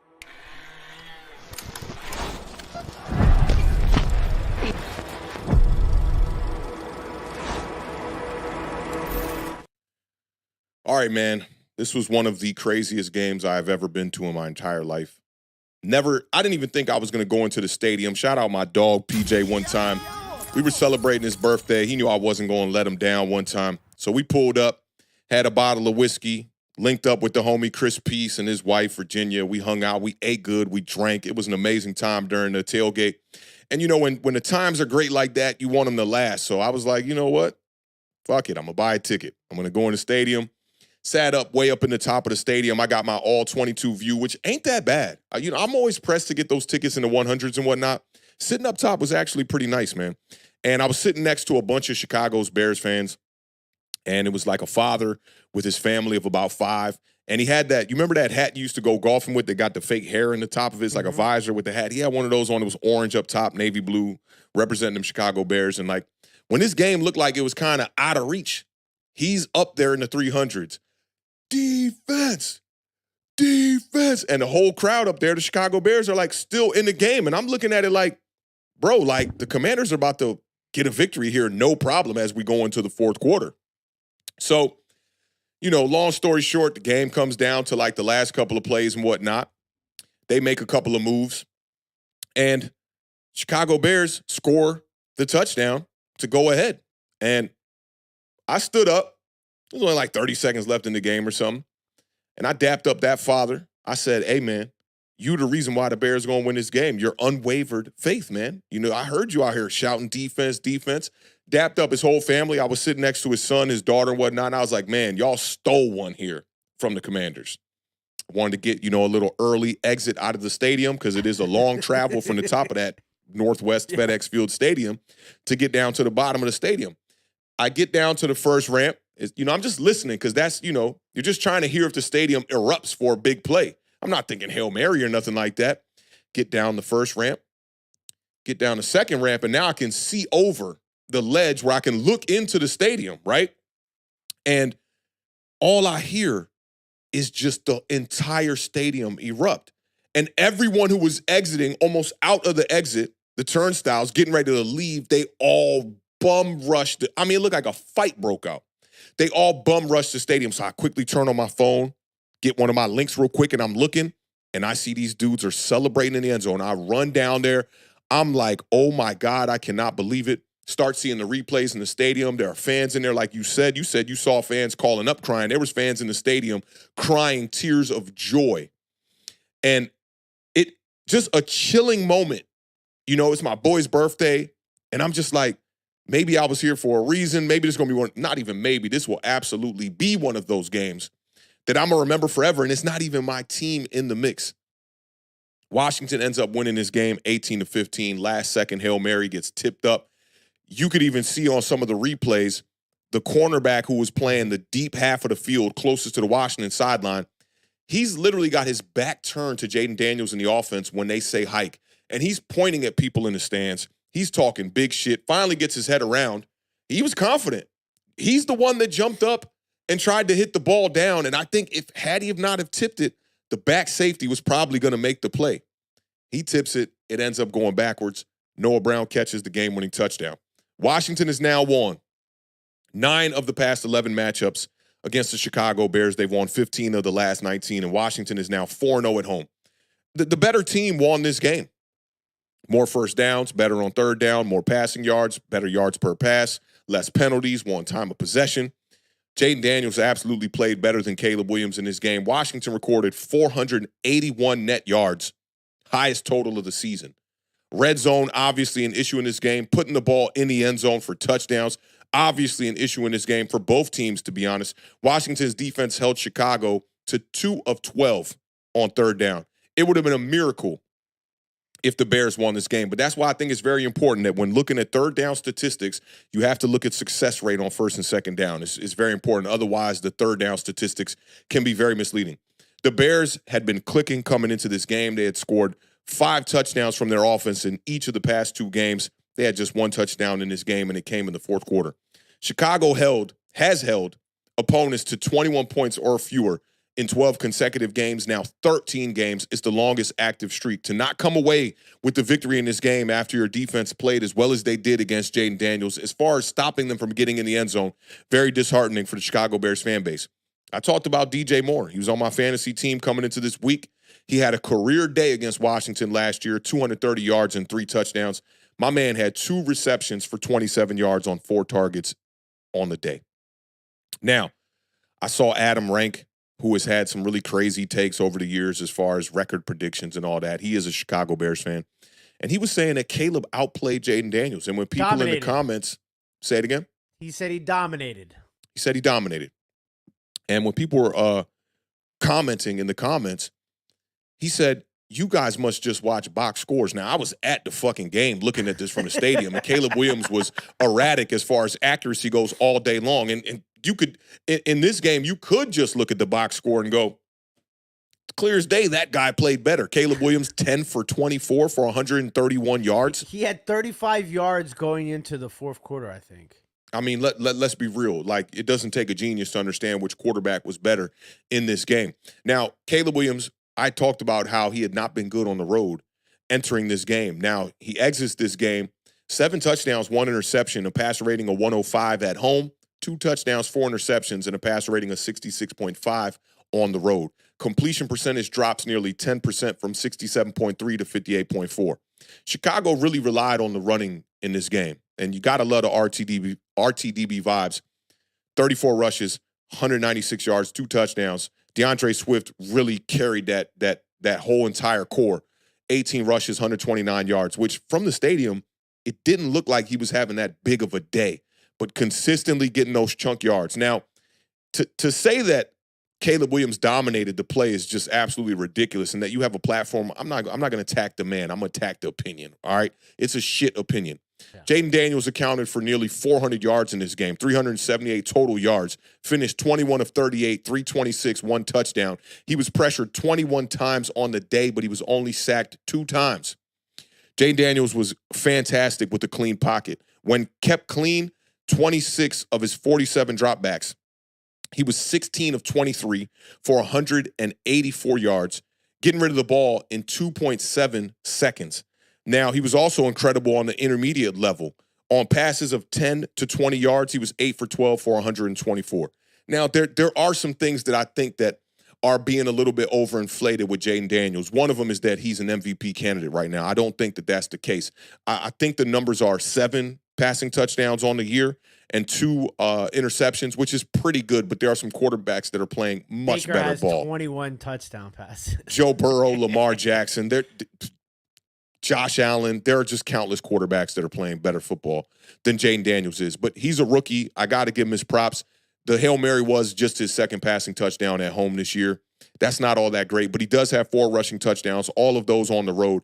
And to give him his props here before we move on, he's just the second quarterback in franchise history to have over 400 rushing yards in a season, and we're sitting here halfway through the season. So Jaden Daniels has been playing great. He is the quarterback that I wanted the New York Giants to draft. There's a bit of jealousy happening here, a little bit of a little bit of sipping some haterade from Authentic just a little bit, because that he's not a New York Giant. I don't want to see this guy terrorize my team and the division for the next decade, but it's looking like that's what's going to happen. Loved seeing him get Terry McLaurin involved, not only in this game, but in the last couple of games. Terry McLaurin just needs the targets. That's really what it's all about. He has at least 7 targets in 4 of his last 5 games. Finished the day with 125 yards. And last but not least, Zach Ertz, man. Zach Ertz has been like the glue for this offense. And when you look at the numbers, it's not shiny, just 345 yards on the year. But check this out. He has just 8 less first down receptions than Malik Neighbors. Zach Ertz has 19 first down receptions on the year. He's caught 32 of his 45 targets, 7 receptions for 77 yards in this one. I love what Zach Ertz brings to this offense, and I was somebody that was completely sleeping on him as being a factor for y'all this season. Yeah, I mean, look, it's I think we're very fortunate. Okay, we're very fortunate. There's so much of this game was reminding me of the Giants game, and that's just one of the things I stressed about. On Thursday night, I was like, you can't have those red zone blunders like we did against the Giants. There was a lot of bad things that happened in this game, obviously, as far as the penalties. Once again, penalties killed us in inopportune times in the red zone. On the Zacchaeus touchdown pass, got called back because Cosme was, half a yard out of the 1 yard limit in the illegal man downfield. Zach Ertz touchdown catch. I still personally think it was a touchdown catch. I'm curious to see what you think about that one. I couldn't see it on the, I'm watching it from way up. Yeah, so. I wasn't sure if you had seen the replay or not, but he caught the ball in the air, came down 2 feet, came down to the ground, had the ball, and then the cornerback knocked the ball out of his hands. They ruled it an incomplete pass on the field. They challenged it, and they said that when he came down to the ground, he didn't have complete control, and there wasn't enough evidence to overturn it. I thought that was a touchdown too. So, I mean, like, the touchdowns, and we've kind of seen this a couple of times so far this year. Jaden Daniels has made some big plays to Terry McLaurin, and he kind of looks like he's going to score a touchdown. He gets clipped on the feet right there at the end. Terry McLaurin is now 4th in the NFL in receiving yards. I haven't seen Terry McLaurin this happy and this excited in pretty much his entire career. There is something that is going on here in Washington and in that locker room, and you've heard it in interviews over the last couple of weeks. They keep using the word brotherhood. It just, from top to bottom, they have built a fantastic thing here. And defensively in this game, I know it's Chicago, but Chicago's offense has played well against bad defenses, which I still think Washington hasn't had that moment yet to prove to me to think that their defense has gone over that hump yet. You know, they played okay in some instances. They played really well against bad offenses, but we still haven't seen it against a really good offense. But boy, that defense was phenomenal in this game. Johnny Newton, who a lot of people questioned them drafting when they did. Oh, yeah. Because they said, we have Jonathan Allen, we have Deron Payne. Why are we using a second-round pick on a defensive tackle when we needed an offensive tackle? But it's going to be an odd man out. Yeah, but he was phenomenal. And he was obviously injured going into the season. So to see him finally caught up to speed and now getting the opportunity with Jonathan Allen out for the year, in week 8, he was the best interior defensive lineman in the NFL. He had 7 pressures. He had a win rate of 31.3%. He had a pressure rate of 43.8%. It was number 1 in all of those 2 categories in the entire league. And he had the fumble recovery on the absolutely stupid, boneheaded play call by Chicago Bears to try and hand the ball off to an offensive lineman in the goal line. Yeah, I didn't like that. And that one was on Caleb. The handoff was just – I saw Dan Orlovsky breaking it down where the handoff was just way too high. And he's going to walk into the end zone. But giving the ball to a lineman that close to the goal line is interesting. Yeah, and listen, DeAndre Swift put up the yards. It was mostly 2 big plays. Outside of that, the defense did a fairly good job of stopping the run. He had – I think it was a – 22-yarder scamper, and then he had the 56-yard touchdown on the The refs they've missed some calls all across the league. I mean, it just happens. It shouldn't happen, but I've gotten better at accepting it on both ends of it. You know, like there's certain times where it may cost a game, it may not cost a game. Like the Sam Darnold missed face mask in the end zone. I mean, didn't cost him a game, but it cost him an opportunity to tie the game, and that was egregious. But there was on that DeAndre Swift run, the tackle literally tackles Quan Martin right on the sideline right before he breaks it. Like it would have been a 15-yard gain and right there in front of the refs, and they didn't call it. It was horrible, but nonetheless, that you're going to have those in the game. You have to learn how to face those adversities and bounce back. So outside of the 56 and a 22-yarder, it's like a 78. So, I mean, like, you know, you're holding him to around, 60, 70 yards, 50 to 60 yards at that point. So the defense played really, really good in this game. Talked about Washington, the 481 total yards. It's the most anybody's put up against the Chicago Bears defense all year. Nobody's put up more than 322 total yards in a game against the Bears this year. We did 481. Daniels' QBR is 71, was the best against the Chicago Bears all season long. Washington is 4-0 for the first time at home since 2005. It's the best 8-game record since 2008. I thought Jaden Daniels at times looked like the rib was bothering him a little bit. It was good to see him get out and make that run and get hit. Some people were like, they didn't want to see that. I thought it was good to see like how he was going to react, physically after that. Mentally, I don't ever have to worry about Jaden Daniels mentally. That is the best part about him as a quarterback, in my opinion. I don't ever have to worry about what's going on in Jaden Daniels' head. That guy, everything he does everything he does from the moment he walks into that stadium to the moment he leaves, he is everything and then some that you would want your quarterback to be.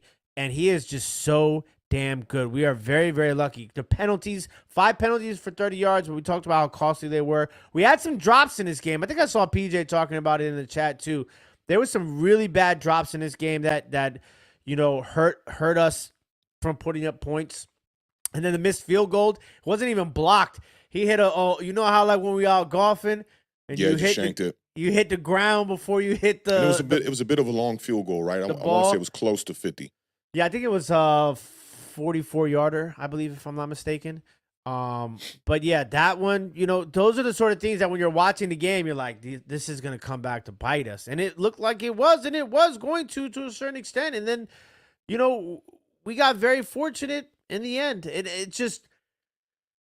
That's the thing. Sometimes when you're having a special season, special things happen, and I feel like we're at that point. We got some tough games coming up ahead. The next couple of weeks. Pittsburgh Steelers being one of them in a couple of weeks. Can't overlook the New York Giants. The Giants always find a way to play us well.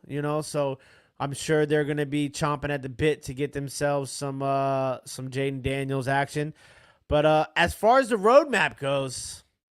I didn't think we were gonna win because we were not checking off boxes on the roadmap at all in this game. There were a few, so we had run the damn ball. Obviously, I said I need 150 rushing yards. We got $168, not too bad.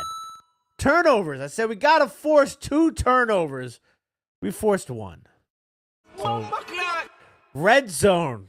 I called for a specific number in this game, 60% from the red zone. A lot of those. We were over 3 in the red zone. I said we gotta score 30 points. Definitely didn't score 30. We scored 18, but it ended up being enough. I said we gotta hold Chicago to under 100 rushing yards. That didn't happen. They went for 196. Time of possession. We won time of possession. 32-16 to 27-44. Third down. Defensive third downs, we won. Held Chicago 2-12. Offensively, though, we're one of the best third down offenses in the league. We were only 5 of 15 on third down. Spike don't care. Spike don't care. Damn, you gave me the double Spike don't care bumbleclot. That's a new one. So, yeah, the roadmap was it was a bumpy road. But, I mean, we pulled into the gas station right before the car shut down and ran out of gas. And that's all that matters. Got the Hail Mary. It is a beautiful thing here. I went to the grocery store. I put this on Twitter. I went to a grocery store, literally 10 minutes from RFK. And it's crazy for me every time because I drive by RFK a lot because it's close to where I live. And so, being in between RFK and Northwest Stadium, drive by that stadium, and sometimes you kind of just look at it and I used to look at it and be depressed and be like, man, I remember crazy when things used to be, right? And now I drive by it and I kind of I can see it's all run down, but when I look at it, it looks beautiful. I can see championships, teams, and things like that. So I get to the grocery store. As soon as I get out of the car, I see three Commanders jerseys in the parking lot. I got my old school Redskins hat on. People are asking me, do you think the one question that every person asked me, because people were talking about Commanders in the grocery store. I'm pulling out eggs and people want to talk football. Oh yeah. I get back to the car. I'm in the checkout line. Everybody is talking about football. They're asking me. The one question, though, is crazy. It was I felt like I was in the Twilight Zone. Every person asked me this. Did you think we were going to be able to do it? And I Hail said, Mary? The Hail Mary. The win. No. Pulling it out. Nobody thought that. That's what I said. I would be lying to you if I thought we would. Now, that being said, I am the type of guy that's me. You've heard me say this before. Man, all we got to do is score right here, get an onside kick, get down the field, kick field goal, get another onside kick, and then score. You've heard me say that a million times in our lives. So I was thinking about it, and I thought about all the times I seen them run the 2-minute drill, especially before the half. They're always very aggressive. And at that point in time, I thought we were going to be able to get into the position to kick a field goal. But I mean, it was like 30-something seconds, right? 25 seconds when they kicked it off. The clock was the part that Yeah. was really sketchy. You know, being at the game with PJ and I wasn't sitting with him, right? When you guys were like about to get the ball back, he texted me, he said, Dan Quinn is whack. And then it was like, let's go. The thing that sucked is we had burned 2 timeouts in that second half early on offense on both occasions. One of which was weird to me because we had to burn it, but the defensive player was not coming on the field. So it was really weird. But they allowed the Bears defense they really fumbled the bag. They allowed those 2 plays before the Hail Mary. The first one was the Zach Ertz in the middle of the field, and then the second one was on the out where they didn't even have it covered at that point, which was a 13-yarder, I believe. Terry McLaurin on the it's out. like I think they played it well. You want to keep things inside, not allow teams to get to the sideline, and even if it comes down to the last play, you're feeling good about it. That's why the Chicago Bears secondary is like, yeah, fuck y'all, pointing their fans and shit, and then a couple seconds later, you're in shock. It's over. But I will say this. This is the kind of game where Washington has to be able to, figure out a way to play better at home. That's been the problem with this offense. On the road, much better. And I think this win is more or less where Washington truly is. Like I said in the other breakdown, you guys have only beat one team that has a record over 500.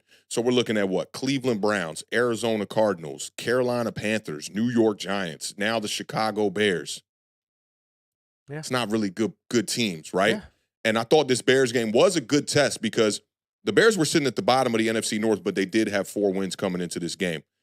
And I think it's a decent test, but the Chicago Bears aren't really that good of a team. I really want to see you guys when you guys got to go out there and play some of the upper echelon opponents from the division. Really the Philadelphia Eagles. I think that's really going to let you know where this Washington Commanders team stands.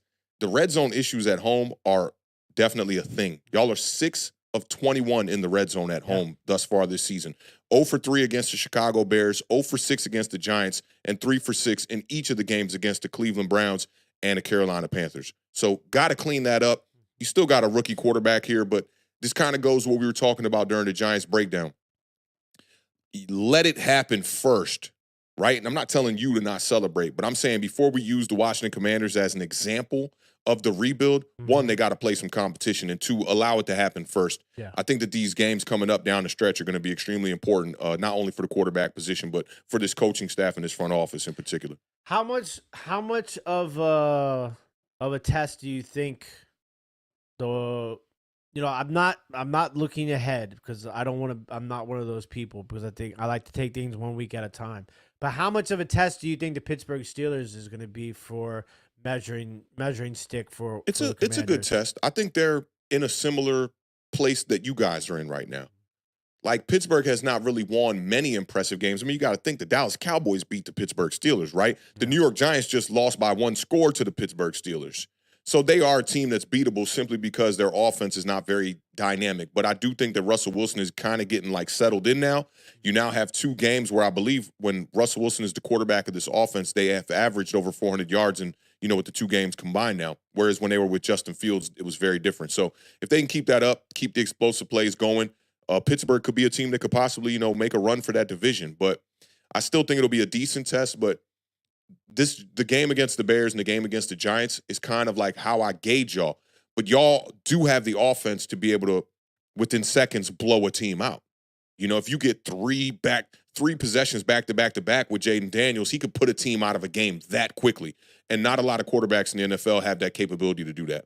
Yeah, I mean, I'm excited, and I'm trying my best to enjoy it, but also, take things 1 week at a time because I'm not one. I wholeheartedly agree with, and I mentioned that before we even, when we did a preview show for this game, that I agree with you that you can only beat the teams that are in front of you. 100. You know what I'm saying? And I feel like we have beaten the teams that we should beat, and we've beaten them, bad. Like we put a whooping on them. Tampa Bay was the first game of the season. They were kind of easing things in, and Tampa Bay is a good team. And then the Ravens, we were in that game for most of that game, not necessarily like, winning in the game, but we held our own against them. But you're gonna have to find ways to beat teams like that if you want to, make a run in the playoffs. Yeah. And I think that, I'm not upset with who we've played and the way we performed against who we played, but I'm also not ready to crown anybody anything until, like you said, we go up against the Philadelphia Eagles, the Pittsburgh Steelers, even the Dallas Cowboys, because as bad as the Cowboys have been playing, they've whooped our ass year in and year out. In the past, yeah. You know what and I'm saying? the Cowboys have, dealt with some juggernaut teams, but it is going to be a good test for you guys. And you look at the way that you guys played against the Ravens and then the way that you played against the Browns, you blew out the Browns, but the Browns went out there with a different quarterback and they just beat the Ravens. And I mean, you could call it fluke. Somebody could say maybe it was a fluke win, but and Kyle Hamilton did drop that interception. And what school did he go to again? University of Notre Dame. Yeah. Cost him the game. That's my dog, though. But, yeah, I think you guys are going to I don't want to say, like, level out because I think that you guys have the capability to be a really good team even deep down into the, winter months and whatnot. But I think that with the competition that you face coming up, you'll get a better gauge of what the team is really like. But it's good to celebrate now while you can, while you're up. 6-2 is a beautiful thing. I remember when the Giants were 7-2 in 2022, and it was just like every week, like, another surprise win. You got to enjoy them while you can. You know what I'm saying? Oh, man. Shout out to our guy, PJ, who Torres. says $10. Cheers for the best night of my life. Yeah, bro. It really was. We got it. back in the parking lot. We sang happy birthday and whatnot. Like, bro, it was a turned up moment. We pounded some beers before we left. I had to roll me one up for my walk back to the gray lot. It was good times, bro. I'm not even gonna lie. Like that's one of those memorable birthdays, man. Shout out to PJ, man. And it was my pleasure spending that birthday with you, bro. It was definitely a real dope time. Absolutely amazing. So glad you got to experience. That's like the things that like, that's a birthday and a Hail Mary. I mean, like that's a once in a lifetime thing. That's not gonna happen ever again. So, yeah. I'm super happy for you. He's totally stoked, PJ. Congratulations. Hey, once a week, Torres. I'll see you on the weekend, brother. Once a week, man. But let's get into this Cowboys matchup against the San Francisco 49ers. Is that the last super chat? Oh, we got one more from Dork Gunner. $2 super chat says Bears fans got everything they deserved. Facts, man. I know. Them dudes I dapped up on the way, I was probably like, man, that dude told us good victory and all that. Man, fuck that guy, man. Fuck, I'm going to find that motherfucker. I ain't tell him I was a Giants fan. Yeah, I was going to say, you should have told him. You can find me on YouTube all day to get a beard. Facts, man. Shout out Door Gunner one time, knowing the building, man. Appreciate you pulling up. All right, let's get this last game out the way. I am looking forward to talking about this one. It's going to be a little quick, but the Cowboys took another L to the San Francisco 49ers.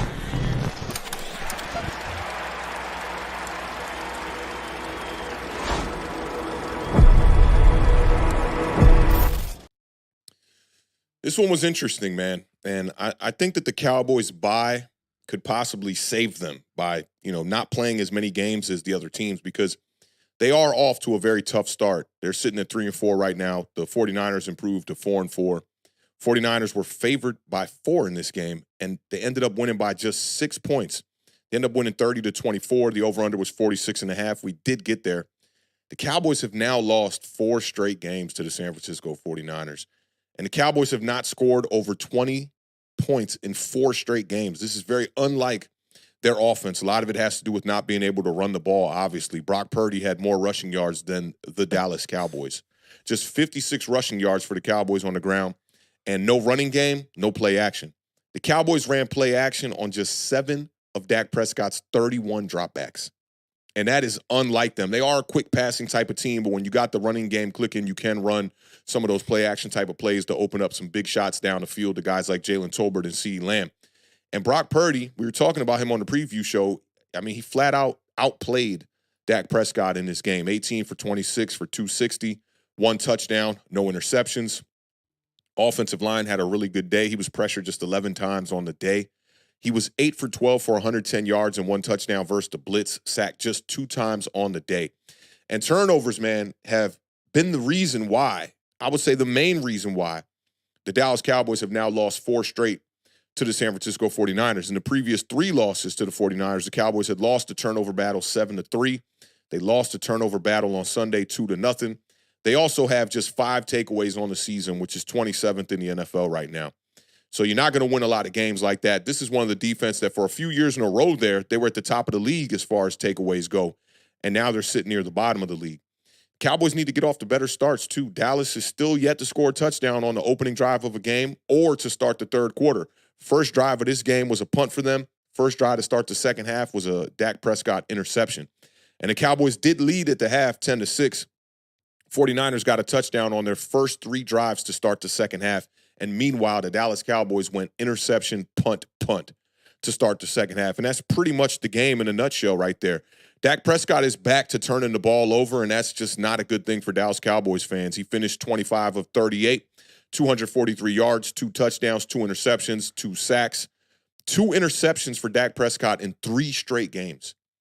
2 interceptions in 4 of his 7 games this year. In all the other games, he has no interceptions. So for Dak Prescott, it's 2 or nothing every time.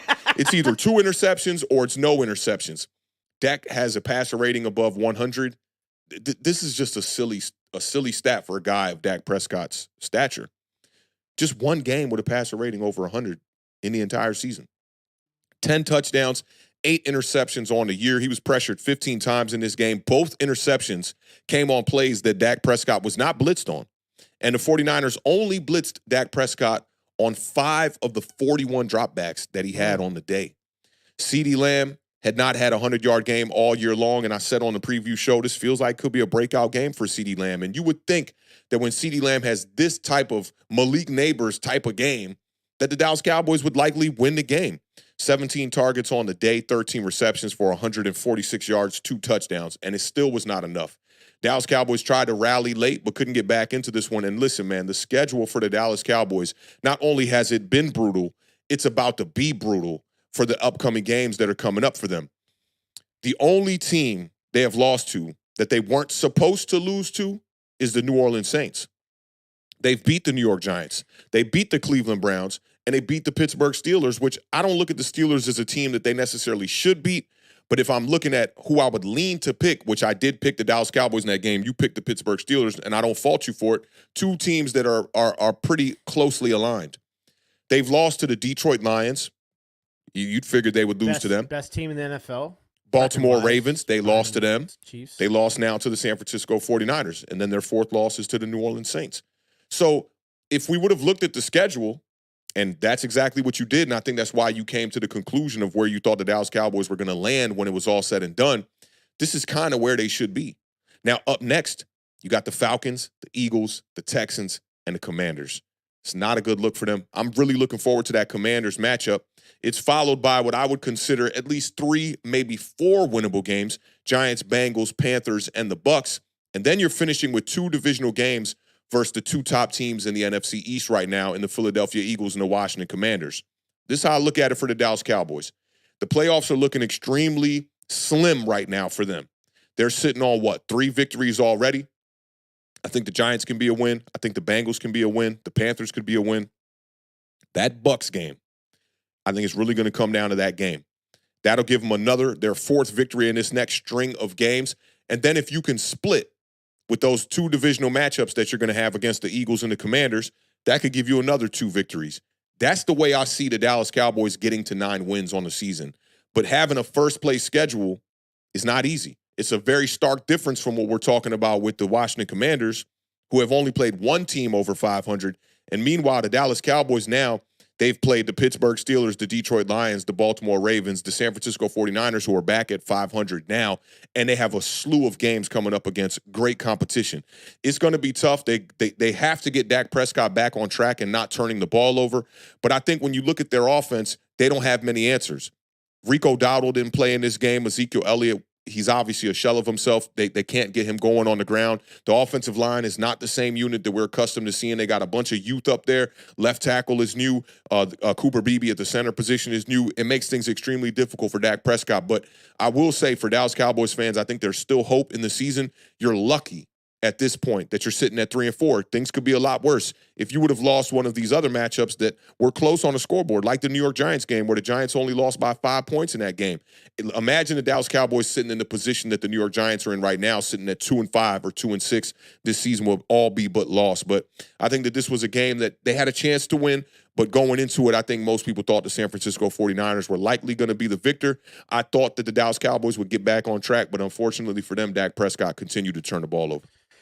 Yeah, I mean, it's the same old story at this point now for the 2024 Dallas Cowboys. Can't run the ball, can't stop the run, turnovers.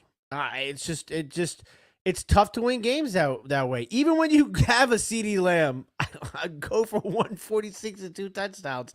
I mean, Dallas, I talked about Dallas and Philadelphia going into this week, how they were both tied for, I think it was like for 4th worst turnover differential in the league. I think they were both at +6. The big difference was Philadelphia, came out plus, they were both -6 or whatnot. They both came out in this game on opposite ends again. Dallas Cowboys -2 in the turnover differential. It's tough to win games. They didn't force any turnovers. They turned the ball over twice. They gave up 469 total yards of offense. They gave up 30 points, 8 of 16 on third down. They were on defensively 7.3 yards per play. San Francisco 49ers had on this. And they were down to their 3rd running back since Jordan Mason got hurt in this game. They ran for 223 rushing yards to Dallas's 56. Okay? San Francisco averaged 6.9 yards per carry. Dallas, 2.9. The second half, this is very similar to the Eagles game. It was just a moment in the game where everything just kind of swings.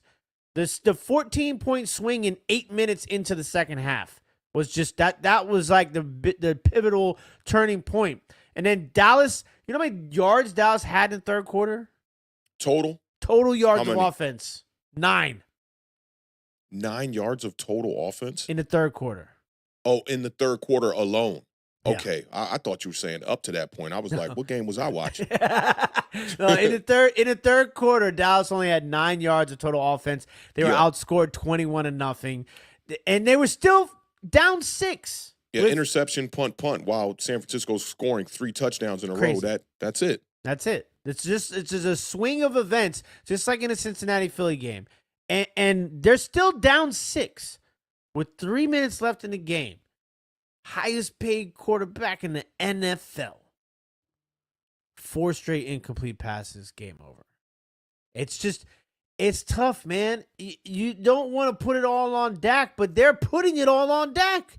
They put it all on Dak that's going into this season. We've said it 15 times. We'll probably say it another 15 times. You went into this season thinking that you were going to be okay with Rico Dowdle and Ezekiel Elliott. It's crazy because the only difference between last year's team is really Tony Pollard. And Tony Pollard was not that effective of a runner. No. Remember how he couldn't get into the end zone? He was struggling to get rushing touchdowns. He was struggling to go over 100 yards in a lot of these games. And I think that's why they figured that they didn't need to bring him back after franchise tagging him and didn't want to give him that big deal. They probably also didn't have the dollars either. But, when you come into the year, I think that there were other options in free agency that they could have went for.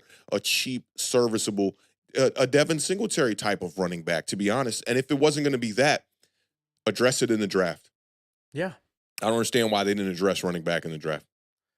It's a tough situation, but you can't win football games with a rushing differential of 223 to 56, turnover differential of 2-0. Yeah, the turnovers are huge. It's just it's tough against, and San Francisco was banged up too. No Ayuk, Debo's coming off of pneumonia. They lose Jordan Mason in the game. And George running Kittle, backs don't bother me in San Fran. Running backs don't and bother me. Isaac Guerendo was a guy that was on a lot of people's radar. Brett Coleman, Sal from He's a Giant was talking about him a lot. I want to say he was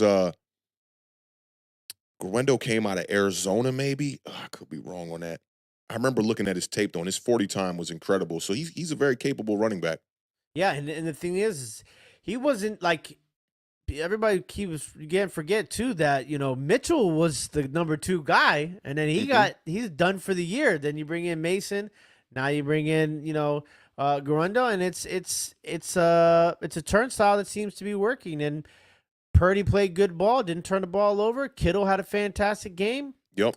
And that's kind of how everything kind of falls into place. And Dallas Cowboys have problems. There's no doubt about it. Can they win football games? Absolutely, they can win football games. They have, Dak Prescott and CeeDee Lamb in more cases against other teams. A performance like this might win them the game, but it's tough when you're playing the best teams week in and week out with the first place schedule, and you don't have a running game, and you can't not turn the ball over. That's all there is to it. And they were bad against teams that were over 500 last year too. I think the only team that they had beat in the regular season was the Miami Dolphins that had a record over 500. So that probably explains a lot about it, man. The schedule is super important, and I want to say the Dallas Cowboys came into 2023 with the second place schedule because I want to say the Philadelphia Eagles won the division the year before. Dallas, last year. Yeah, last year. Yeah. And then this year they come in with the first place schedule because the Eagles folded against the New York Giants in the last game of the season last year. So, just that little bit of a difference in having to play those teams, those upper echelon type of teams from the other divisions, it's hurting them. And like I said, you look at that schedule and you're like, man, it's so many toss-up games for the Dallas Cowboys going up against teams where you like, man, I don't know, man. I don't know if Dak Prescott's going to be able to lead them to a victory next week, here. You said? Falcons, yeah. Is that in That's Dallas going to be a tough one. or in Atlanta? I'm not sure. Yeah, that's going to be tough. Yeah, Falcons, Eagles, Texans, Commanders, you need to come out of that, man. You could almost go 0-4 there. But if you could get at least 1 or 2 victories within that stretch, gotta get 2. Preferably a divisional one would be nice. I think that they could still be in the mix, but they're going to have to start playing a lot better. Mike McCarthy's going to have to figure out a way to get that offense a little bit more consistent and find a way to just pull a fucking running game out of this personnel. I don't know how you're going to do it. They did call up Dalvin Cook for this game. He got his feet wet a little bit, but didn't matter. Yeah, it didn't matter, man. I mean, and Dalvin Cook, we saw him with the Jets. Yeah, he ain't. I don't know how he might be the definition of those running backs hitting that age and really falling off a cliff. I hate to believe it. I do too, and I think continuity has to do with it too. Like you've been with the Minnesota Vikings your whole entire career, and now you gotta, you know that system, the playbook, everything. You come back, it's all easy work for you. And then you go with another organization and things are just extremely different. Just that change of scenery can definitely ruin a player. We saw other running backs that happened to. Le'Veon Bell comes to mind, when he went to the Jets as well. And, you have a philosophy in how you run the ball. And Kevin O'Connell is just an amazing offensive mastermind, if you ask me, with the Minnesota Vikings. Always finds a way to be able to run the ball and always finds a way to be able to move the ball through his quarterback's, passing play throughout a game. So I think Dalvin Cook is really a wrap for him. And I don't know, man, maybe there's somebody out there that, before the deadline you could bring in that the Dallas Cowboys, could be buyers maybe at the, because this is an all-in ditch effort from the Dallas Cowboys. Yeah. If it doesn't work this season, I don't know what they're going to do, when they have to hit the drawing board for the 2025 season. So maybe you try to off somebody. Parsons is going to be up for a contract at the end of this year, right? Mm-hmm. Yeah, Parsons was the Kadarius Toney draft. So, well, you will be able to exercise the 5th-year option, though. That's 2021 was his first season. Yeah, so next year will be the year you exercise the 5th-year option. Pretty sure. Yeah, it's crazy. Their front office is gonna have to figure some stuff out. I don't know what they're gonna do.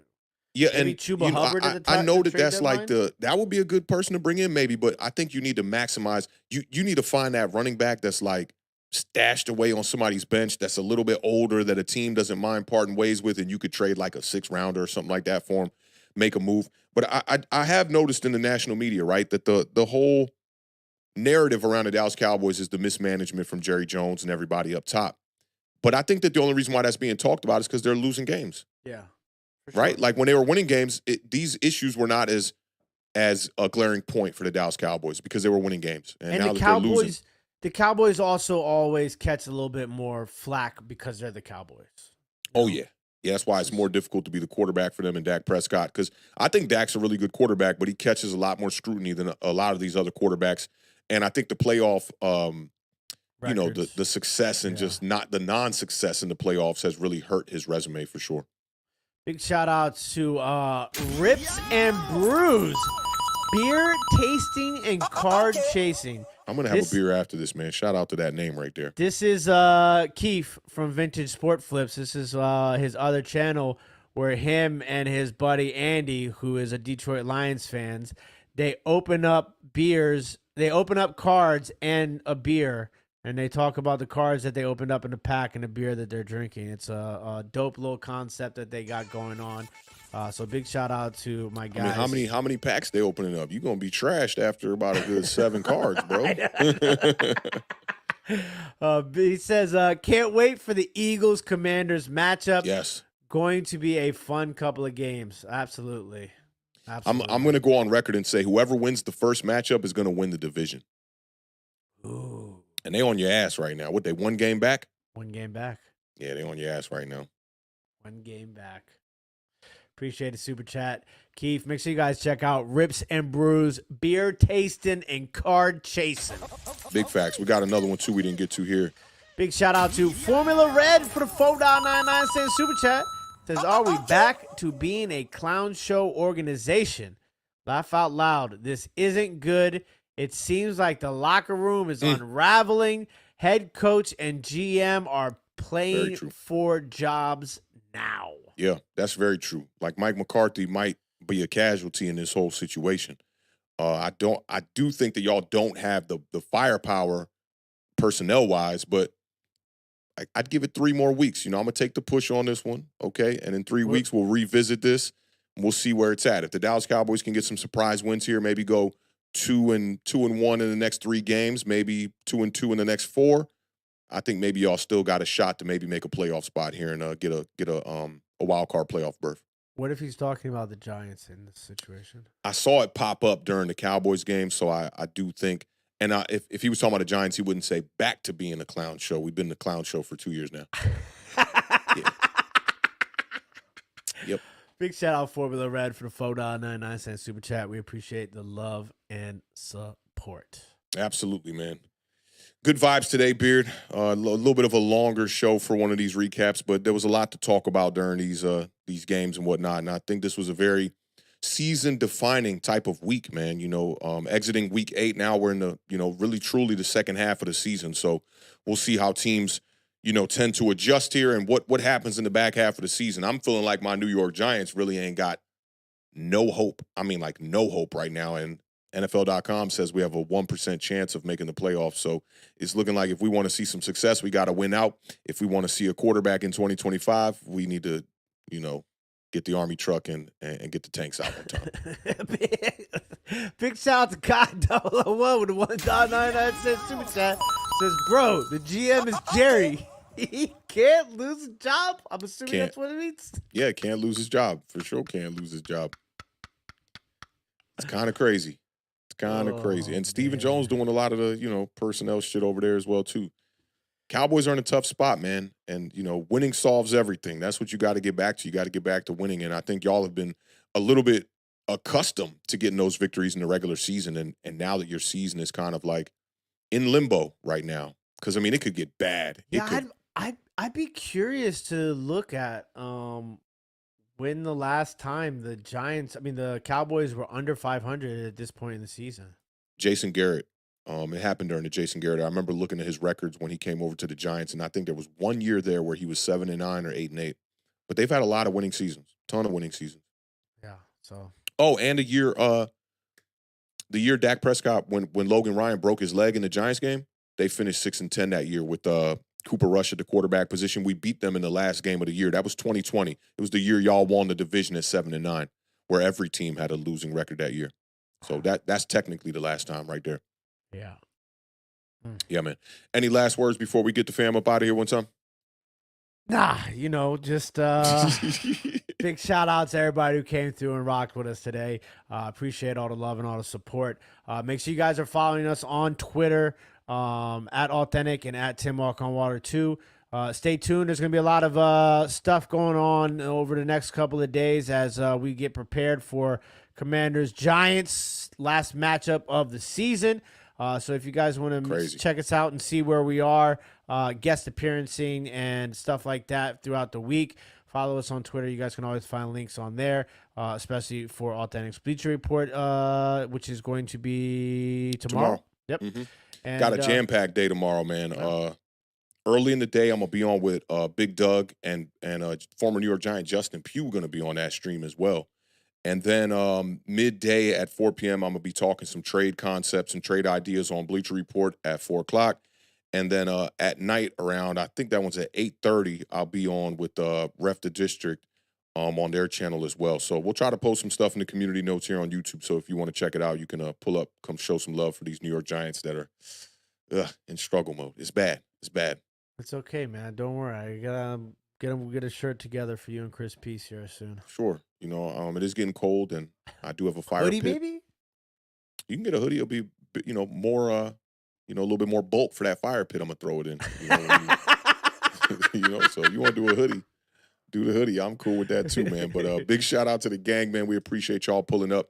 Y'all know how we end every stream over here, man. Keep raising that bar. Keep living those dreams, because the universe flows in Technicolor and surround sound, and a life without dreams is black and white.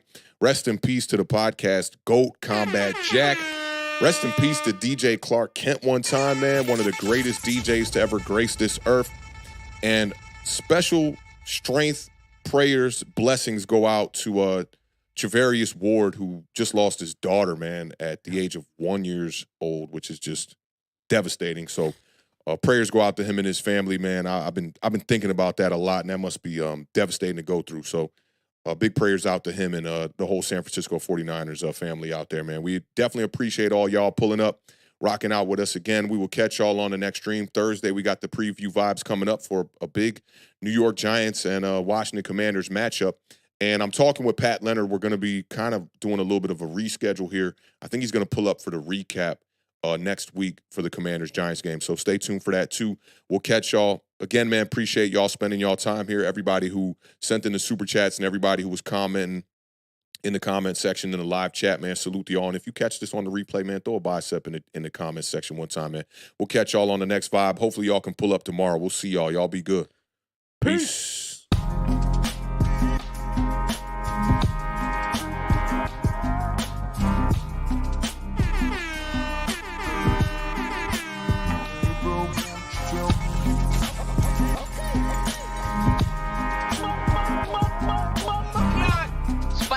Spike don't care.